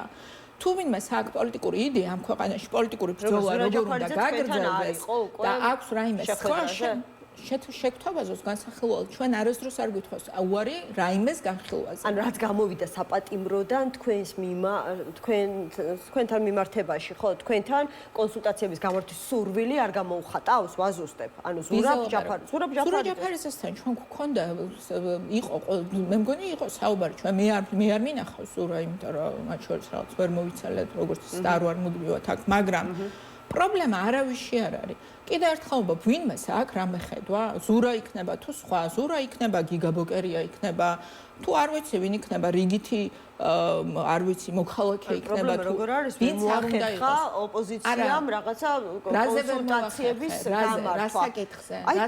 არ ვიცი, ერთიან სტრატეგიაზე, რომ მოისმინოთ ერთმანეთის შეხედულებები, ხედვები და ან საბოლოოდ დასრულდეს ლაპარაკი აი ამ რაღაცა ერთობაზე, ან პროცესმა რაღაცნაირად წინ წაიწიოს. რა სტრატეგიაზე? ვინმე სტრატეგია მოგისმენიათ თქვენ, იმიტომ რომ მე არ მომისმენია. ჯერ არ არის ეს საჯაროდ განსახილველად გამოტანილი. არ ვიცი, მე არც საჯაროდ მომისმენია და არც დახურულ კარს მეღმა და როდესაც მეცოდინება, რომ ვინმეს რამე სტრატეგია აქვს, რომელზეც უნდა საუბარი, ჩვენ კარი არავისთვის არ მიგუხურია, პირიქით ყოველთვის ვიყავით მოწინავე ხაზზე. რომ ერთიანი მათ შორის ზეპარტიული ერთობა შემდგარიყო ვიძინა ივანიშვილის წინააღმდეგ და ვიღაცას თუ არა აქვს პოლიტიკური იდეა საკუთარი და ამიტომ ლაპარაკობს რაღაცა ასე ვთქვათ ერთობის აუცილებლობაზე, ოღონდ ისე რომ იმ ერთობისთვის თვითონ არაფერი შეთავაზება არ აქვს, ეს ჩემი აზრით უბრალოდ არ არის სერიოზული საუბარი, იმიტომ რომ მე ვინმე სადმე მეძახის რამე შეხვედრაზე იქ რომ მივიდე, მაინტერესებს რაზე უნდა ვილაპარაკოთ. და მეც თუ ვინმეს დაუძახებ შეხვედრაზე, საქმიან საუბარზე უნდა დაუძახო და არა იმიტომ რომ სადღაც შევხვდეთ და ფოტო გადავიღოთ. თქვენ არ მოგისმენიათ, მოდი ესე კატეგორიულები ნუ ვიქნებით, რა ვიცი, ნუ ვიტყვით რომ არა აქვთ. ნუ ყოველ შემთხვევაში საჯაროდ ან მე არ მომისმენია. პოლიტიკურ დისკუსიებში ხო, თქვენ პოლიტიკოს რომ არ მოგისმენიათ, თუნდაც პოლიტიკურ დისკუსიებში პოლიტიკური იდეა, რომელიც სულ ცოტა განხილვას იმსახურებს თქვენი მხრიდან საკმაოდ მძიმედ ყოფილა პოლიტიკო ოპოზიციურ სპექტრში, მაშინ საქმე გამოდის. არ ვიცი, თქვენ მოგისმენია, თქვენ ხო პოლიტიკური ჟურნალისტი ხართ და усმენთ მუდმივად პოლიტიკოსები. ყველას თავისი ხედვა, ის რომ мотиваცია უნდა გაიზარდოს მოქალაქეებისა, რომ მეტი ადამიანი გამოვიდეს ხო. სურვილები მეც ძალიან ბევრი მაქვს, მე ვამბობ სამოქმედო გეგმაზე, პოლიტიკური ბრძოლის გეგმა, ვინმე თქვენ სტუდიაში თუ წარადგინა არ ვიცი, ან მოგისმენიათ, რომ არსებობს და ვინმე თქვა უარი ამაზე განხილვაზე, მე ძალიან დამაინტერესებს, იმიტომ რომ კიდევ ერთხელ ვამბობ, სურვილები არ არის გეგმა. სურვილები არ არის სამოქმედო გეგმა და არც პოლიტიკური შეთავაზება და კიდევ ერთხელ ვამბობ, თუ ვინმეს აქვს რაიმე პოლიტიკური იდეები, რომლის განხილვაც უნდა რაღაც ერთიან ფორმატებში, ლელო არასდროს არ ყოფილა პირიქით. ჩვენ ყოველთვის ხართ ვიჯერდით ერთიან. როგორ ფიქრობთ, აი რატომ დგას დღეს ასეთი უიდეობის პრობლემა ოპოზიციურ სპექტრში, აი მართლაც ვერ ხედავენ ვერანაირ ეფექტურ გზას, რაღაცნაირად ხელისუფლების შეცვლის, სულ ცოტა კომპრომისზე წამოყვანის ქართული ოცნებისა თუ ეს ყველაფერი, ანუ ეს გვარი სტაგნაცია, ხო, შეიძლება მას უძრაობაც ვუწოდოთ პოლიტიკურ პროცესებში გამიზნულად მიზანმიმართულად ხდება. ხო, ნუ ამაზე მე შემიძლია ძალიან ბევრი ვისაუბრო, მაგრამ როგორც გითხარით, ჩემი სურვილი ნამდვილად არ არის, რომ რაღაცა სხვების შეცდომებზე მიუთითო, იმიტომ რომ საბოლოო ჯამში შეცდომებზე საუბარი არის დადანაშაულება მათ შორის. ამიტომ მე ერთ რამას ვიტყვი, რომ ძალიან უხეში შეცდომები დაუშვა ოპოზიციურმა სპექტრმა და ამისი მათ შორის მარტო ამის არა, ცხადია, რეპრესიული რუსული რეჟიმი, როდესაც მართავს ქვეყანას და მისი ამოცანა არის, რომ გაანადგუროს ოპოზიციური პოლიტიკური სპექტრი, მათ შორის რეპრესიებით, მათ შორის ციხეში ან გაშვებით, ან დამუქრებით, რომ კიდე დიდხანს გაგიშვებენ ციხეში, რთულია, რა თქმა უნდა, პოლიტიკური პროცესის წარმართვა, მაგრამ ეს არის მთავარი, ასე ვთქვათ, ის, რომ პოლიტიკის მოკლას ცდილობს რეჟიმი, მაგრამ ასევე მგონია, რომ მაინც შეცდომებიც იყო აქეთა მხრიდან დაშვებული, ჩვენი მხრიდან, ესე ვიტყვი, კოლექტიურად. ხო და არის თქო ამ შეცდომების გამოსწორების რესურსი. მე კითხეთ, არის დღეს ამისი რესურსი შესაძლებლობა, რომ ოპოზიციამ რაღაცას დაივიწყოს ყველა ძველი წყენა, გადააბიჯოს საკუთარ თავს და ის სუფთა ფურცლიდან დაიწყოს ერთმანეთთან პარტნიორული ურთიერთობა. მე პირადად არანაირი პრობლემა არ მაქვს არასდროს არავის მიმართ წყენის დავიწყების. ოღონდ კიდე ერთხელ ვამბობ, მაქვს ერთადერთი მოთხოვნა ყველასთან, ვისაც სურს თანამშრომლობა, რომ მას კონდეს მოქმედების გეგმა, კონდეს რაციონალური გეგმა და იყოს რეალისტი, იმიტომ რომ კიდე ერთხელ ვამბობ, ჩვენ გვესმის ხშირად რაღაცა ლოზუნგები, მოწოდებები, ლოზუნგი და მოწოდება სამოქმედო გეგმა ვერ იქნება. და რაც უფრო დიდხანს გაგრძელდება ეს პროცესი, მით უფრო ჩიხში შევა პოლიტიკური პროცესი. და მე არ მჯერა, პირდაპირ გეტყვით, რომ არ მჯერა იმის, რომ ამ ქვეყანაში არსებული პოლიტიკური სპექტრი განადგურდება და იქ რაღაცა ამ უდაბნოში აღმოცენდება რაღაცა გადასარავი პროევროპული დღის წესრიგის დემოკრატიული ოპოზიცია. არა. ამიტომ აქ იმაზე კი არ არის საუბარი ოპოზიციას რა სჭირდება საკუთარი თავისთვის. არა, აქ საუბარი არის ქვეყანას რა სჭირდება და ქვეყანას სჭირდება პოლიტიკური პროცესი. ეს პოლიტიკური პროცესი გეთანხმებით. დღეს არის ჩიხში შესული და მიძინებულია და ეს ალბათ ყველა საფიქრალი არის დღეს როგორ უნდა შეიცვალოს. თუმცა ჩიხში არ არის შესული გეოპოლიტიკური პროცესი. პირიქით, ხომ? აი ეს რაღაცა ისე სწრაფად ვითარდება მოვლენები სოფლიოს გარშემო, რომ ანალიტიკოსებსაც კი უჭერთ გადაჭრით თქვან ახალი რაღაცა გეოპოლიტიკური უწესრიგობა მყარდება თუ წესრიგი. აი მოკლედ კითხოთ, ბევრი მიდის მსჯელობა იმაზე, როგორ უნდა მოიქცეს საქართველოს ამ სიტუაციაში, რომ აი გლობალურ საერთაშორისო პარტნიორებს ახლა კიდევ უფრო მეტად არც ცალიათ ჩვენი ქვეყნისთვის და ჯობია ჩუმად ვიყოთ. მეორე ნაწილი ამბობს, რომ არა პირიქით რა დროს მოდუნება უნდა ვეძებოთ სტრატეგიული პარტნიორი, რომ ამ წესრიგობაში თავი როგორმე გადავირჩინოთ. რისი გაკეთება შეგვიძლია ამ ვითარებაში? ხო, ახლა ჩვენ რეალურად დღეს რო ყავდეს ქართული ხელისუფლება და რუსების ფაქტიურად ოკუპაციის ქვეშ არ ვიყოთ, იმიტომ რომ საქართველოს დღეს არის უკვე შეზღუდული სუვერენიტეტის მქონე ქვეყანა, რომელიც საკუთარ საგარეო პოლიტიკას თავად ვეღარ წარმართავს. ჩვენ ძალიან ბევრი რამის გაკეთება შეგვეძლო და ამიტომ არის ძალიან სავალალო, რომ ამ ისტორიული მოცემულობის დროს, როდესაც შეიძლება ძალიან დიდი ხნით მიდის ხო გადანაწილება რაღაცა, ასე ვთქვათ, მსოფლიოში ქვეყნების, ჩვენ შეიძლება აღმოჩნდეთ ძალიან არასწორ ადგილას. ეს არასწორი ადგილი მე მინდა რომ საზოგადოებას ესმოდეს, რომ ვერ იქნება დამოუკიდებელი სახელმწიფოს შენარჩუნება, ნომინალურად გვერდება ჩვენ დამოუკიდებელი სახელმწიფო, რეალურად ჩვენ ვიქნებით როგორც აი დღეს ივანიშვილმა ეს ქვეყანა გახადა რუსეთის ჭუჭყიანი უკანა ეზო. აი ჭუჭყიანი პირდაპირ მნიშვნელობით, იქ სადაც ჭუჭყიანი ნავთობის რაღაცა გარეცხვა ჭირდება, ჭუჭყიანი ფულის გარეცხვა ჭირდება, მოკლედ კრიმინალური რაღაცა შავი ხვრელი გახდება საქართველოს რუსეთის ეკონომიკის გაგრძელებას. აი ეს არის ის რისთვისაც დღეს წირავს ივანიშვილი ამ ქვეყანას. რეალურად ჩვენ რო დღეს ყავდეს ქვეყანაში ეროვნული მთავრობა, რომელიც საკუთარი ხალხს ემსახურება და არა საკუთარ რუს უფროსებს, რა თქმა უნდა დღეს საქართველოს ერთადერთი გამოსავალი ეს არის ძალიან დაჩქარებული გზით ევროკავშირში გაწევრიანება, რომ ჩვენ სამშვიდობოს გავახციოთ იმას, რაც აკეთებს მოლდოვა. ძალიან წარმატებით. ჩვენზე გაცილებით მცირე რესურსების, ჩვენზე ღარიბი ქვეყანა, მართლა რომელიც ჩვენზე გაცილებით ჩამორჩენილი იყო რამდენიმე წლის წინ.